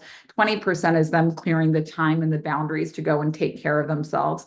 20% is the sound bath itself. 20% is you just caring about them. And 20% is, whatever else. But there's so many other factors. If you're working with people one-on-one, you don't have to be really clear about, this is what I do, this is the problem I solve, and you don't have to be clear about your method, because people can get on the phone with you and they could be talking to a fucking septic tank and they'd still get a great result. And this is not an insult. It's just that people having the opportunity to tell their story is always going to be healing for them. I've had so many sessions where I said basically nothing. Okay, I've had 2 sessions in my life where I've said basically nothing. Other than that, I've been talking nonstop this whole time. But people are like, wow, that was a great session. I just told you all about my life. Wow, this was great. You'll listen to people share their whole life story with you and they say, wow, you're really interesting. And you're like, I didn't tell you anything about myself. You just told me about you. But this is fine. This is not something to get irritated by because you're like, wow, this is a great product that I could sell. This is something that I learned when I was bartending. So it can be really hard. And a lot of people struggle with this stepping away from the grind of active income and focusing on passive income because passive income does grow slowly, but it grows very steadily. And learning how to properly push your passive income and making it so that it's enjoyable for you to talk about so that it can grow. It's a shift in your mindset. Also, there is probably an incongruence with here's the thing, what your core offer is on here, and we talk about core offer in the next lesson of Fuckless, but the thing about your core offer is that it's your Substack, virtual library, manifestation tools, sound baths, and more. Sound baths is the only part of this that's actually related to what you're constantly posting about. And listening to an audio of a sound bath when people could just get it for free on YouTube, if it's something that people can get for free on YouTube, it's not really cutting edge. It would be a great thing to give away for free, but it's not really cutting edge. If you're talking about manifestation tools in a virtual library of what? This is what your social media should be talking about. And that's a really big step as a teacher is I'm not just selling the sound bath anymore. I'm selling my expertise. I'm selling my wisdom. I'm selling my experience. So the core offer, your first core offer should be, what is it that people are really coming to let's say that sound bath is what you sell the most of right now. What results do people get from you? And it's like they're like, maybe it's relaxation or regulating their nervous system so they can handle more responsibility and grow their income more because they're not stressed out about doing the bare minimum anymore. So like, what results do people come to you for? What results are you really good at getting for your clients? And what method do you use to get them these results? This is what your core offer is built up off of. And we go really deeply into this into the next lesson. But making a solid core offer is really looking at what your social media has been feeding people for so long and making it more accessible to people no matter where they are, no matter how much time they have, no matter how much money they have. And that's what sells. So making sure that your offer is aligned is important because basically that whole audience of people, those 16,000 people have been waiting to pay you. You just haven't been in a place that they could afford financially or a location that they could get to easily. So that's why. So we covered elephant in the room. We covered branding. We covered painkiller versus vitamin. I'm going to go a little bit deeper into why it fails just quickly. So why it isn't working for her. The offer isn't lined up and she's not talking about the offer that scales. Your one-on-one can only grow so big. Your sound baths can only grow so big. You're never going to be on the cover of Forbes for one-on-one. You're going to be on the cover for passive income. Passive income is what's getting you where you want to be. A lot of time you don't know this, but if you're envisioning a plan for your financial future or your fame or your recognition, but you're like, oh, I'm going to get there by taking, 20 more one-on-one clients or being a CEO coach or a billionaire coach. Like, no, that's not how you get there. You get there by solving a problem for lots and lots of people. So you need to just train yourself to stop thinking about how you could improve one life at a time and think about how you could improve many lives at a time. And this is where like the holistic income strategy comes into play, because when you're thinking about how you can solve a problem for many people, and you're thinking about how you can create really high value content, and you're thinking about how you can give people not your vanilla, but really give them your cutting edge. Really thinking about how you can stop having, if you're sick of talking about sound baths, then make sound baths passive. Be like, for the first time ever, I'm giving my entire sound bath archive away for this price or that price or whatever. If you're sick of talking about it, if you set it passive, if you find a way to continue to make money off of this old product. And sometimes it's like, okay, the income that I'm going to be making from this is neutral income. Let me tell people that I have, here on my app, I have all of the sound baths that I've ever done, and you can access that for free. But it's just me building my neutral income in a real place, because you're like, I don't really know how I want to sell recordings of sound baths, but here I can warm people up and they'll want to come to a live sound bath at some point, and that's fine. That works for me. But you find a way to set it passive so that you can start talking about something new. You're like, I want to get more people into my Substack for manifestation tools. Therefore, I need to be talking about manifestation tools all the time. You're going to stay stuck in this rut if all you're doing is selling your active income. And one-on-one coaches get extra stuck in this every single month coming out. I have space for just 2 more clients. I have space for just 2 more clients. It's like everybody, if you have 15,000 people following you, but the only thing you have for sale is one-on-one, all of these people are just waiting for you to say, hey, for the last 5 years, people have been coming to me for one-on-one because I do this. And the method I use to help people do this is I take people through this exact framework. And now you, with a bunch of other students, can come and do this framework in a group with me for a much lower price. And you can attend from anywhere in the world, and you can attend at any time that works for you. Your core offer is always taking what it is that you've been doing for so many people and scaling it so that more people can attend. This is an offer that's aligned. So we use this, is it an acronym? ROI. The 3 components that you need for your offer to be successful is R, relevance. This is important, so I hope you're listening. R is relevance. So relevance means that it has exactly what I just explained to you. What you've been doing for a really long time, the offer is relevant to your customer. So if you've been talking to a customer about sound bath for like 3 years, but now you're like, hey, guess what? I'm selling manifestation content over here. It's not relevant to the customer. It's not relevant. You're teaching what you're comfortable with. You're not teaching what the audience is really asking you for. So it has to be relevant to the customer. If it's not relevant to the customer, you're going to get really low views. If it's not relevant to the customer, they're not going to buy it. And you're going to feel like, oh, I'm such a failure, but it just wasn't relevant. And having strong neutral income is being in dialogue with your customer, really loving your customer, caring about your customer, and thinking about how you can surprise and delight them. So the easiest way to make a relevant offer is to scale. This is why I say you can't do passive income without having experience with active income, because we take the result that people love from our active income and we make it passive so that more people can attend. When it's relevant, it's the next natural step for the customer, and your whole audience has been waiting to buy it for so long. The second thing, the O of all of this, and we talk about this in another course, we'll go deeper into it, but this is like the most important thing to make sure that your offer is secure. If your sales funnel and your branding looks great, and I didn't see a sales funnel for you completely golden, but man, am I really happy that that I saw your social media, because you're very relevant to what it is that we're teaching here. And it would have been a little complicated to try to theorize about what the problems might be for somebody that doesn't actually have one. So I really want to thank you. And I want to thank everybody that let us scour your social media on a masterclass and call out the elephant in the room. But the R, so ROI.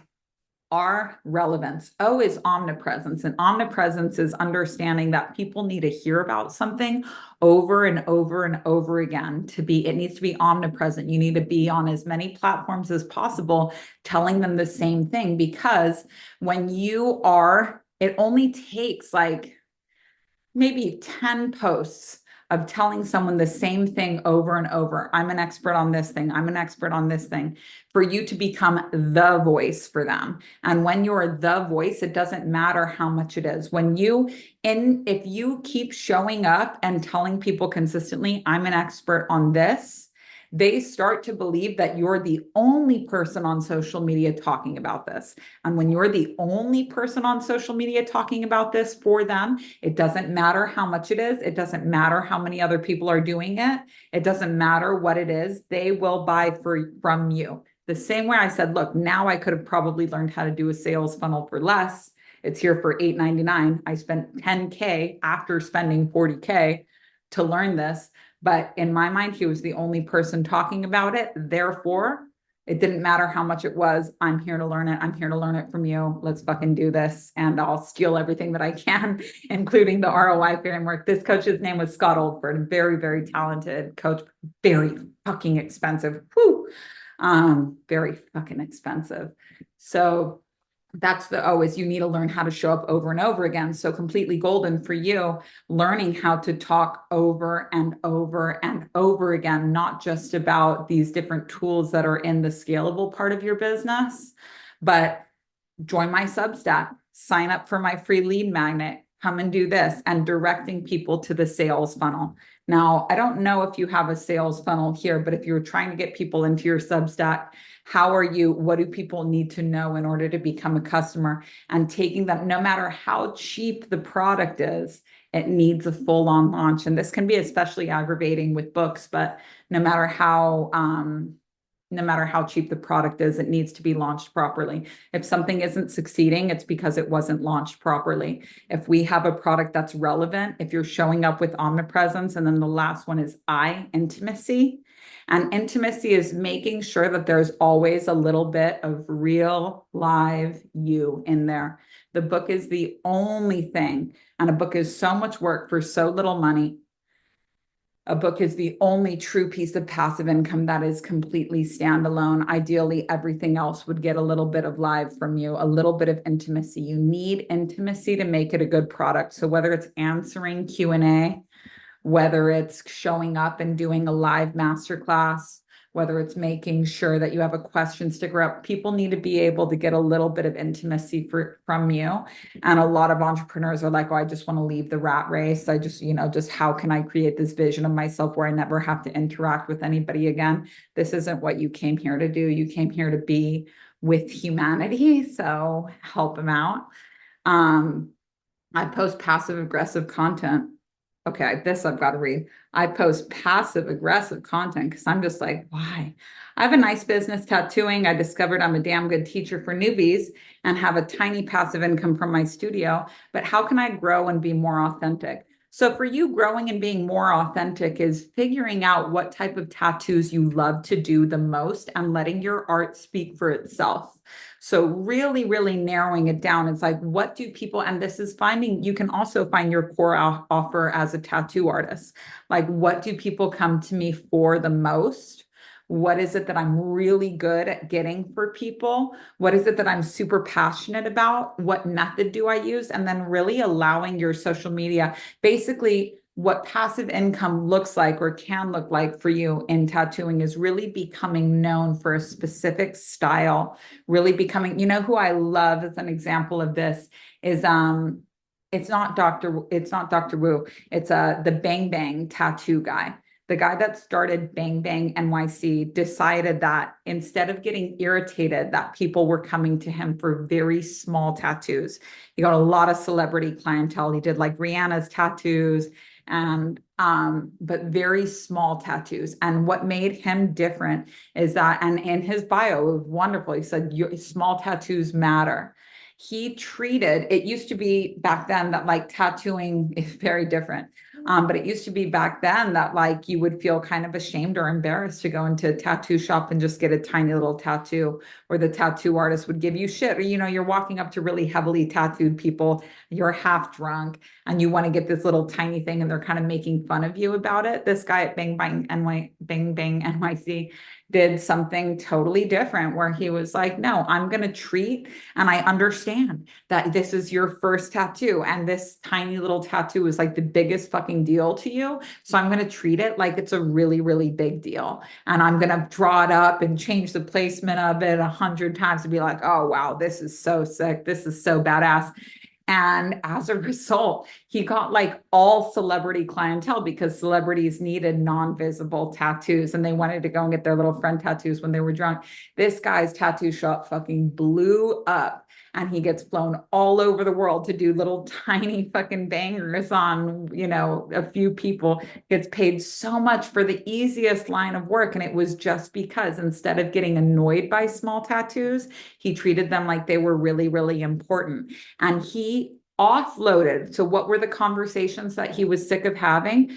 Big tattoos, big labor intensive tattoos on nobodies that were probably never going to rep him, never recommend him to other people. He was like, you know what? I'm going to set all of this passive. And how am I setting it passive? I'm going to let the other tattoo artists do that.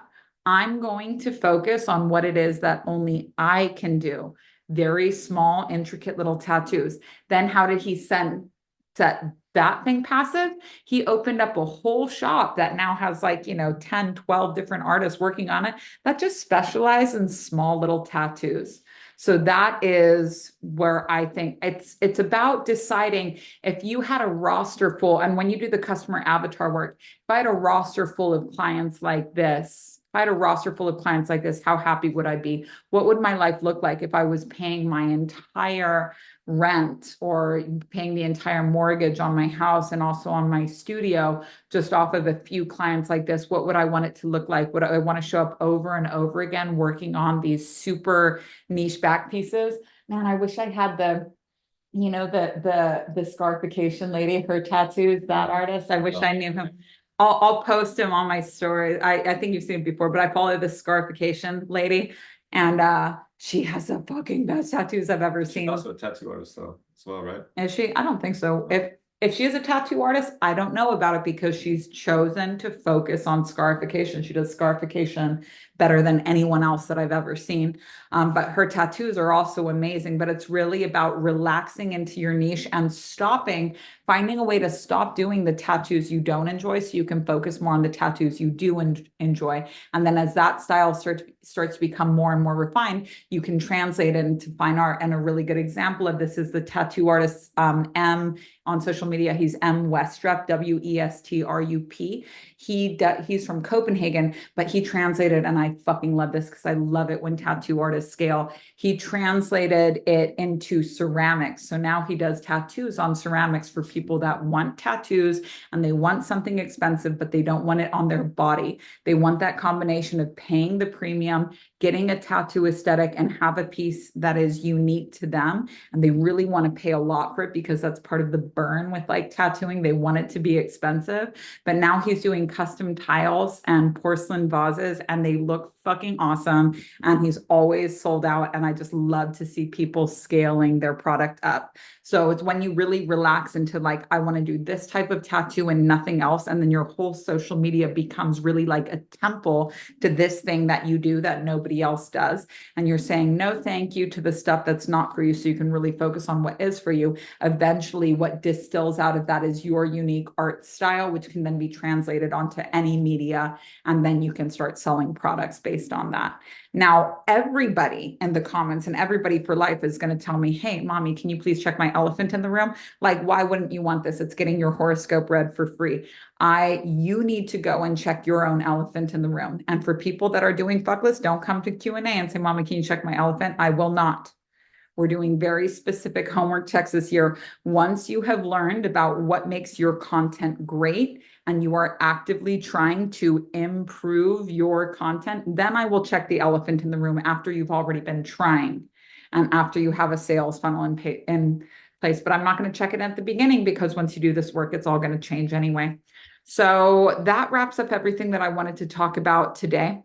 We've gone over everything, and now I can answer some questions for you while you guys are assembling your questions together over here. Fuckless is now open. Fuckless is $899 a la carte. It's also part of our entire curriculum in our school, which is called Safe House. That's $200 a month. You can come in and you can cancel anytime. This is the last round where we're going to be able to check everyone's homework, where I can check everyone's elephant, where I can check everyone's offer and make sure that it's relevant to your customer. This is the only time where I can check everybody's sales funnel and make sure that you have all of the components you need to be able to sell your customers. If you haven't put together a proper sales funnel, you are not seeing the value reality of your offer. You are seeing way less money than this could be doing for you.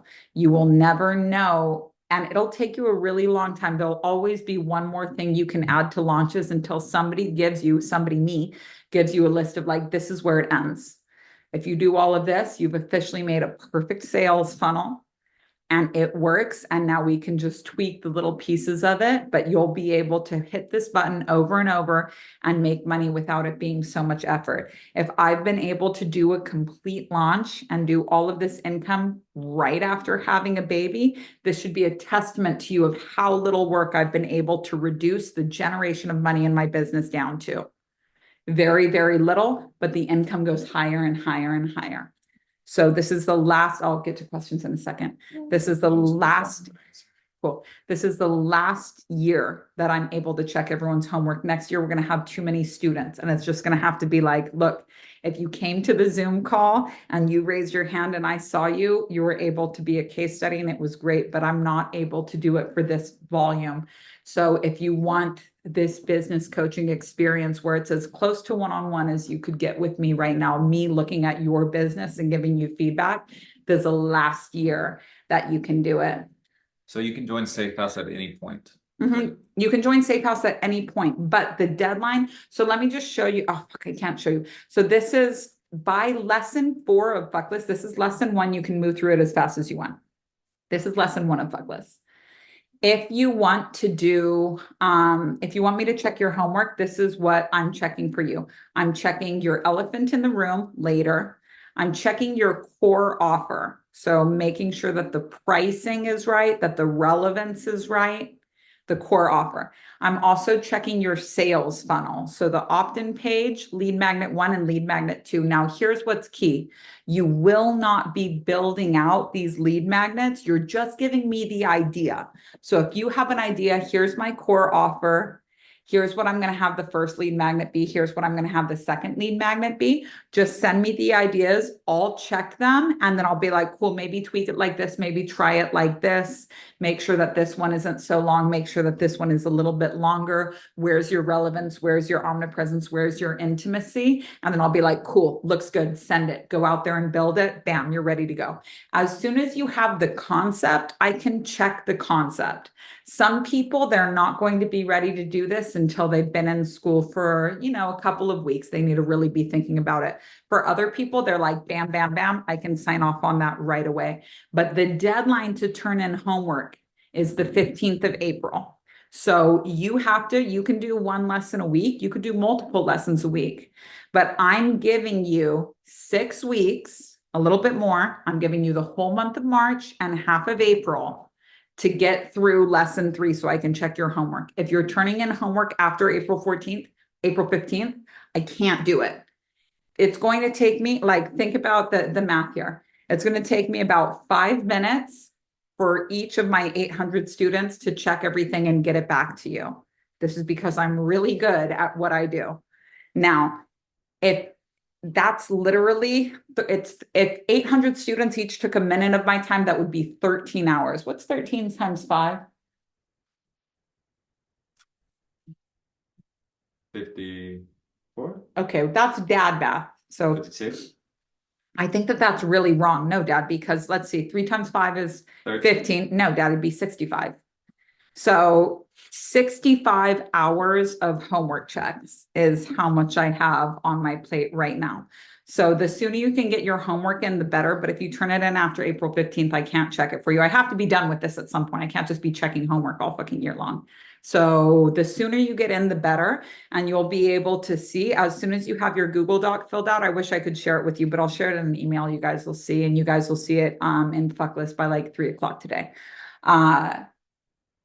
Once you have these things filled out, you can go and get in line for turning your homework in. You can always see how many people are ahead of you in line, but if it's after the 15th, I can't. So you would need to check in right now.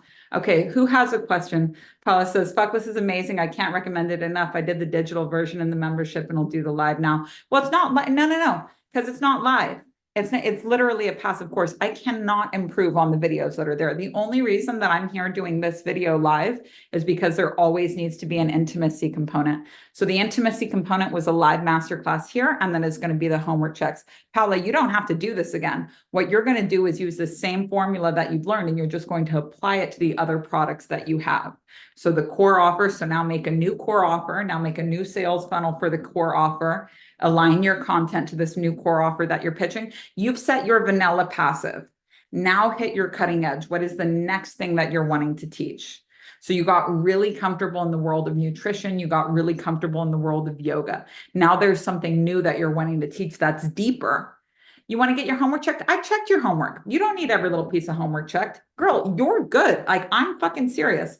When I tell you, like, you're going to learn this technology and then you're just going to be in integration mode for a while, like, you can really, you know, this already. If you want to, then yeah, fucking hit me up and I'll check your homework, but you don't need to do the videos again. What was the I in ROI is intimacy. So the intimacy is this live masterclass, and the intimacy is me personally checking your homework. And I put it to a vote on Safe House. I didn't ask people that weren't students because it didn't really matter to me so much. But I gave everybody the choice at the end of ritual. We can either do a live call every week for intimacy and only a few people will get their homework checked, or we can do every single person get their homework checked, but it's not going to be live. And it was an overwhelming majority. I think Saraswati, I think it was either 80 or 90% voting for all homework checked, but this is really the last time that we can do it. So no, there's no live sessions in Fuckless. You can just get your homework checked. That's the benefit that we have for this round. We'll do live homework check. The videos will be recorded. Again, I can't improve on these recorded videos. The only thing that could make these videos better, my arm is killing me. The only thing that could make these videos better than they already are is if I learned a totally new technology about launching. But it took me 7 years to make a perfect course about launching, a perfect course about passive income. And I'm telling you, it's perfect. It can't be improved as far as the education piece goes. The only thing that can be improved is adding live time in the form of homework checks, or in this year, checking every single person's homework. Oh my God, I almost forgot the human design lesson. Well, I'll give it to you guys in an extra video. Hey, Saraswati, can we make sure that we send the environment video to people so that it's on the Fuckless homework for this one? Because I don't really have time to go into it right now. We'll also make sure it goes in an email. Get me a YouTube link for that so I can make sure it sends out to people. So how do I sign up for the mini course option? I'm on your website and you don't see it. So go to Fuckless, and when it goes to buy now, it says, are you just building a platform? You can also go to mommyonami.com/express. So no live sessions. Does Fuckless help you hone in on that offer? Yes. So core offer is what we focus on. Fuckless will walk you through everything about product development, market research, seed launching, building a method so that you know that your product is good. We use the Enneagram to do that. It'll take you through launching, launch structure, presentation, content strategy, data retention, so you can make the next launch even better. It walks you through lead magnet. It walks you through the different types of audiences. It covers literally, it's the complete guide to passive income. So from concept, the idea I could have passive income one day, all the way through mining the data after that first launch to make sure that the next launch is even better, and using that data to get an idea for a new product. It covers literally everything. How to set your pricing above the industry median where people seem broken, want deals. I'm always encouraging people. I don't think it's practical to just keep raising and raising your prices, but think about it from the spiritual law. You can't go to the next level price-wise until you put somebody else at the level that you're at. So let's say that you're a tattoo artist and you want to raise your prices more. You need to refine your artistic style even more, so you say, okay, look, I'm really only doing this. And if you want this specific thing, you cannot get it anywhere else. Therefore, you're going to have to pay whatever it is that I'm charging for it. Now, somebody else can do the Sailor Jerry. But you don't just raise your prices for shits and giggles. Create a group workshop so that your new, more expensive offering can actually be a new product. It's not just you on New Year's Day being like, tick, tick, tick, prices double at midnight. That's such a shitty way to sell things. Do you use a human design based on tropical astrology for the cosmic, human design based on sidereal? Okay, once and for all, you guys, I don't fuck with sidereal astronomy. Astronomy is not astrology. Astrology is based on archetypes. So it's archetypes. It's not planet, it's archetypes. Now, sidereal is saying, well, actually, the planets were in a slightly different place, so I'm feeling a little bit more connected to this. And it opens up this whole, to me, it's like way too complicated. Now, I'm not saying that it's wrong. I'm just saying that I've never found an issue with traditional astrology. That's probably because I'm a Capricorn and I don't wish I was a different sign. I'm perfect the way that I am. But it's not like I was born, a water sign like my husband and said, oh, I really wish I was something different. Um,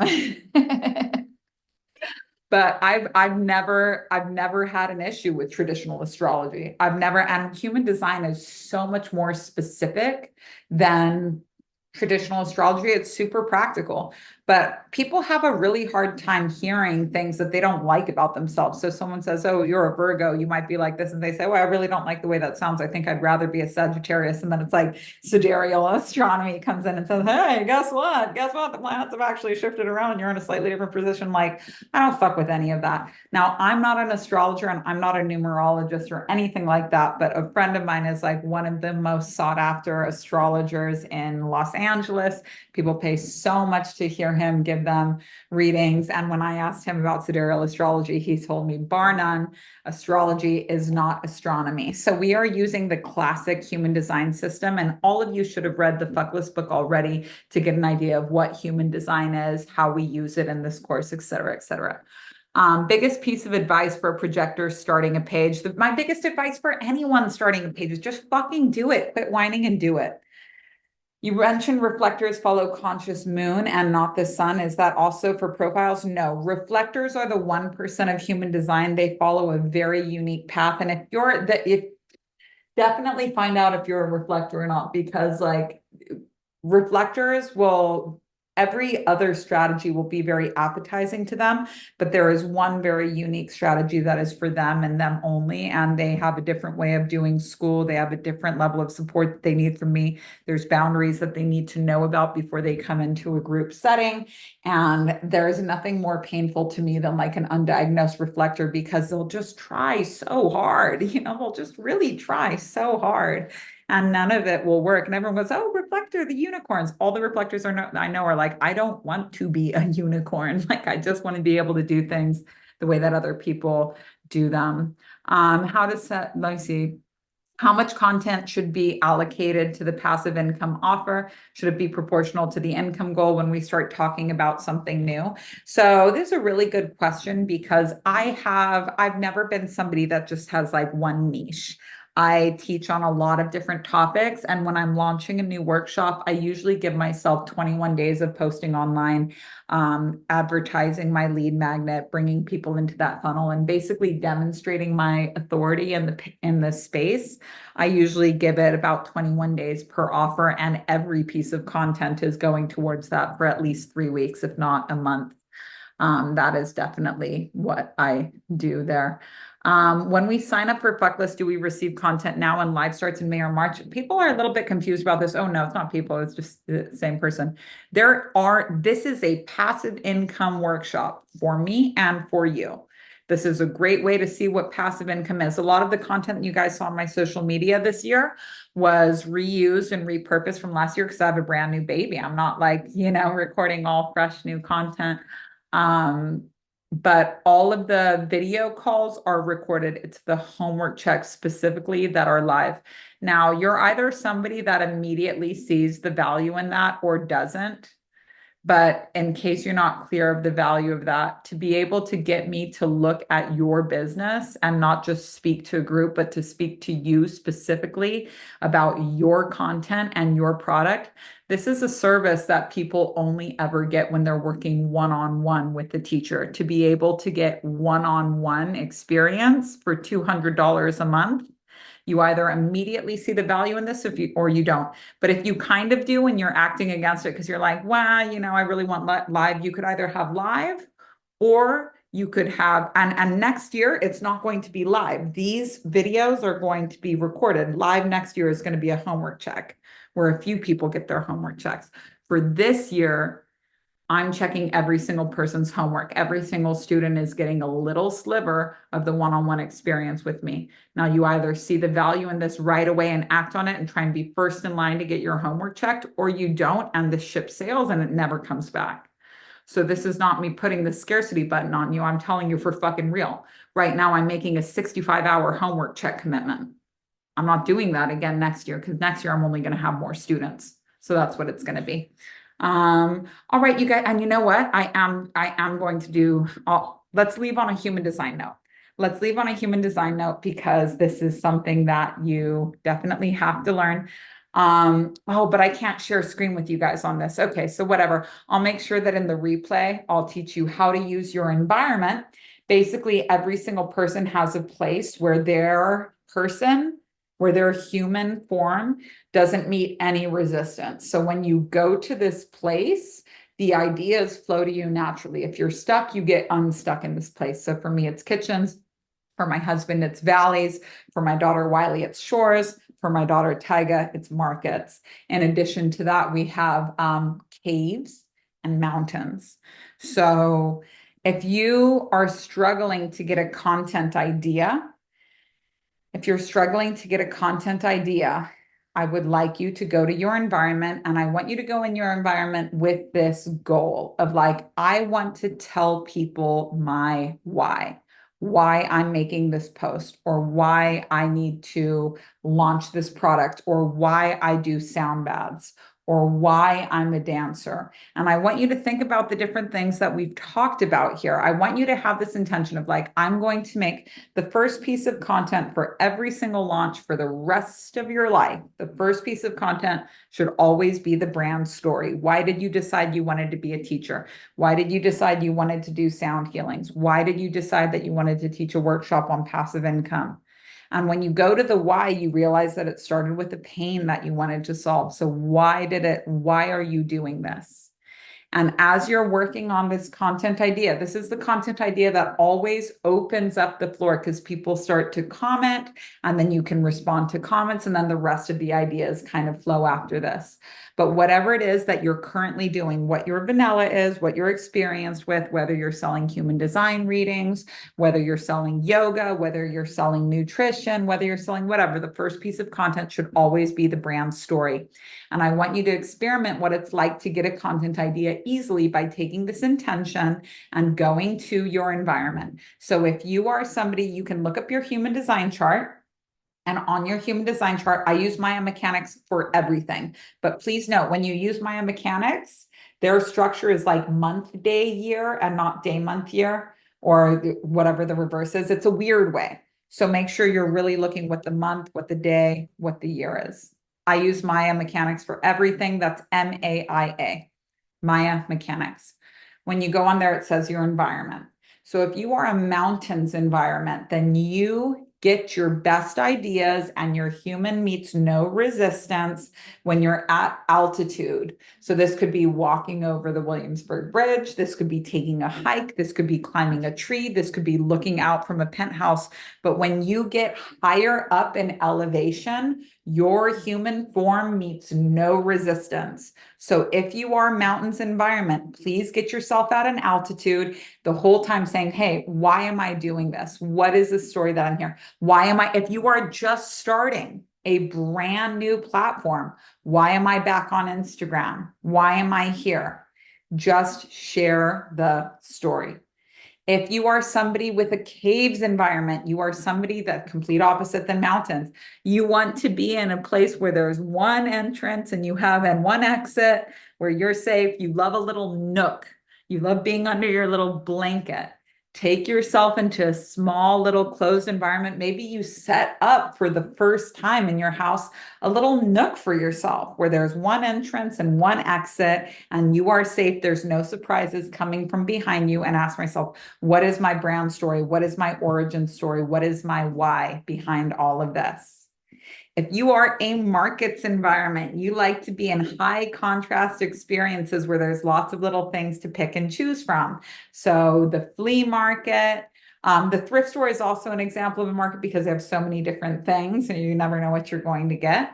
But a classic grocery store, and go there with that intention of what is my story? What is my why am I doing this? It can be anywhere where there's like a lot of people, marketplaces in general, even online, where you see all the little different projects and all the little things that you can choose from. That's markets. Shores, if you have shores environment, you're going to take yourself to a high contrast place. So a shore is ocean and sand. The sand and the land is very mellow, and then chaotic ocean on the other side.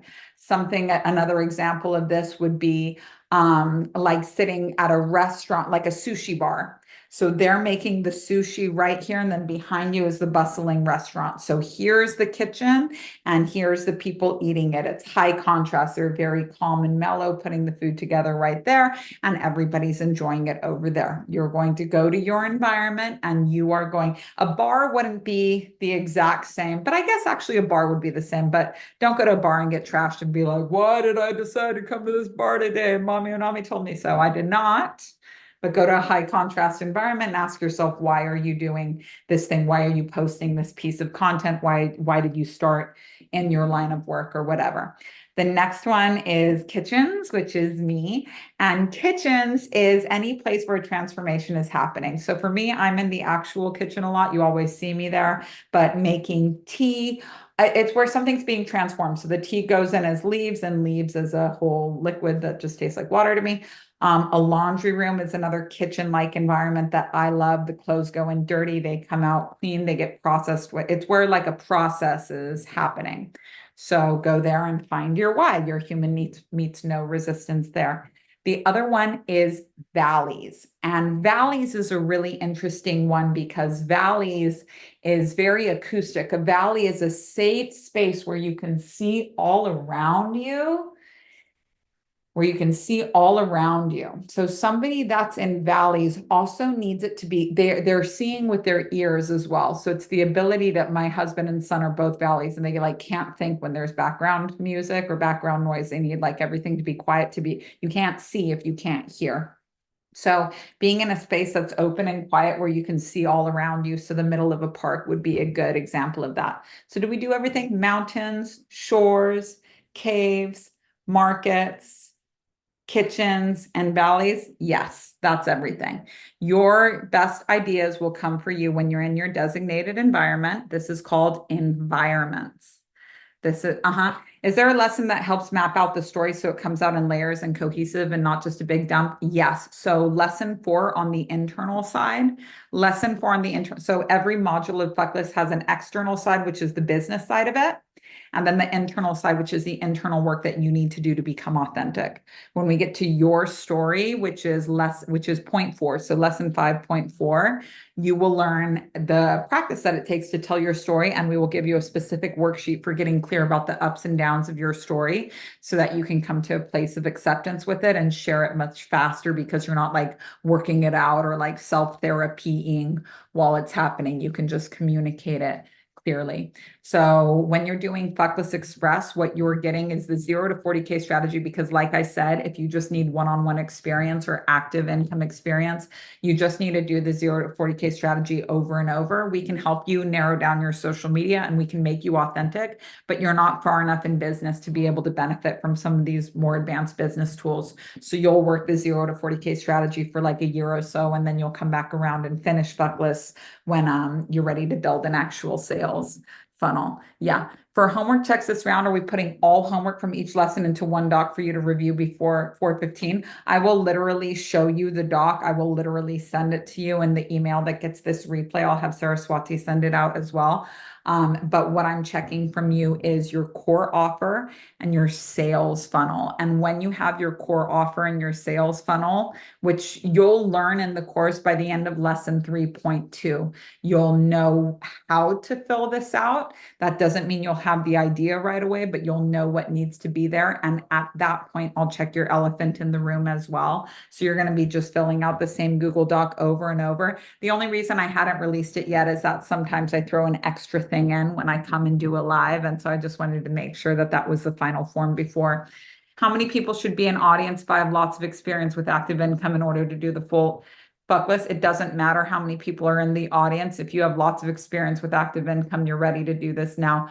If you have any social media at all, you're ready to do this now. But even if you have lots of, this is more for people in online business. So if you were trying to apply the Fuckless method to like in real life stuff, like for example, your local massage studio, you would take the same philosophy, but you would make it in person. So you literally like print out flyers and do the same thing. And if that seems too old school for you or just not in alignment, but you're very committed to like your brick and mortar business, maybe just really research this first before deciding if it's for you or not. Okay, you guys, my boobs are leaking right now. I will open the floor for more questions over the upcoming days via question stickers on Instagram. You guys can take as much time as you want to decide on this, but if your homework is in late, it's not being checked. If your homework is in late, it's not being checked. And it might take you a while to do this homework. So if I were you, I would get cracking on this right away. Can you speak on the benefit between the membership and Fuckless? The membership is just cheap. And then, but thank you for asking me. I can't check your homework if you're not a part of Safe House. You have to be. Oh, well, actually, no, that's not true. We decided against that at the last minute. Yeah, whether you're on Safe House or not, I can check your homework for sure. But your deadline is 4:15. So you need to get on it pretty quickly to be able to do it. So with the membership, you get access to all of my workshops, and you also get a weekly Q&A. And it's actually not just, it's daily Q&A because I come and answer questions literally every single Monday through Friday. So weekday Q&A, all questions answered, all homework checked. So that's what we have. All right. Love you guys so much. Thank you all so much for being here. My boobs are leaking. This replay will be out tomorrow and I will see you then. Thank you.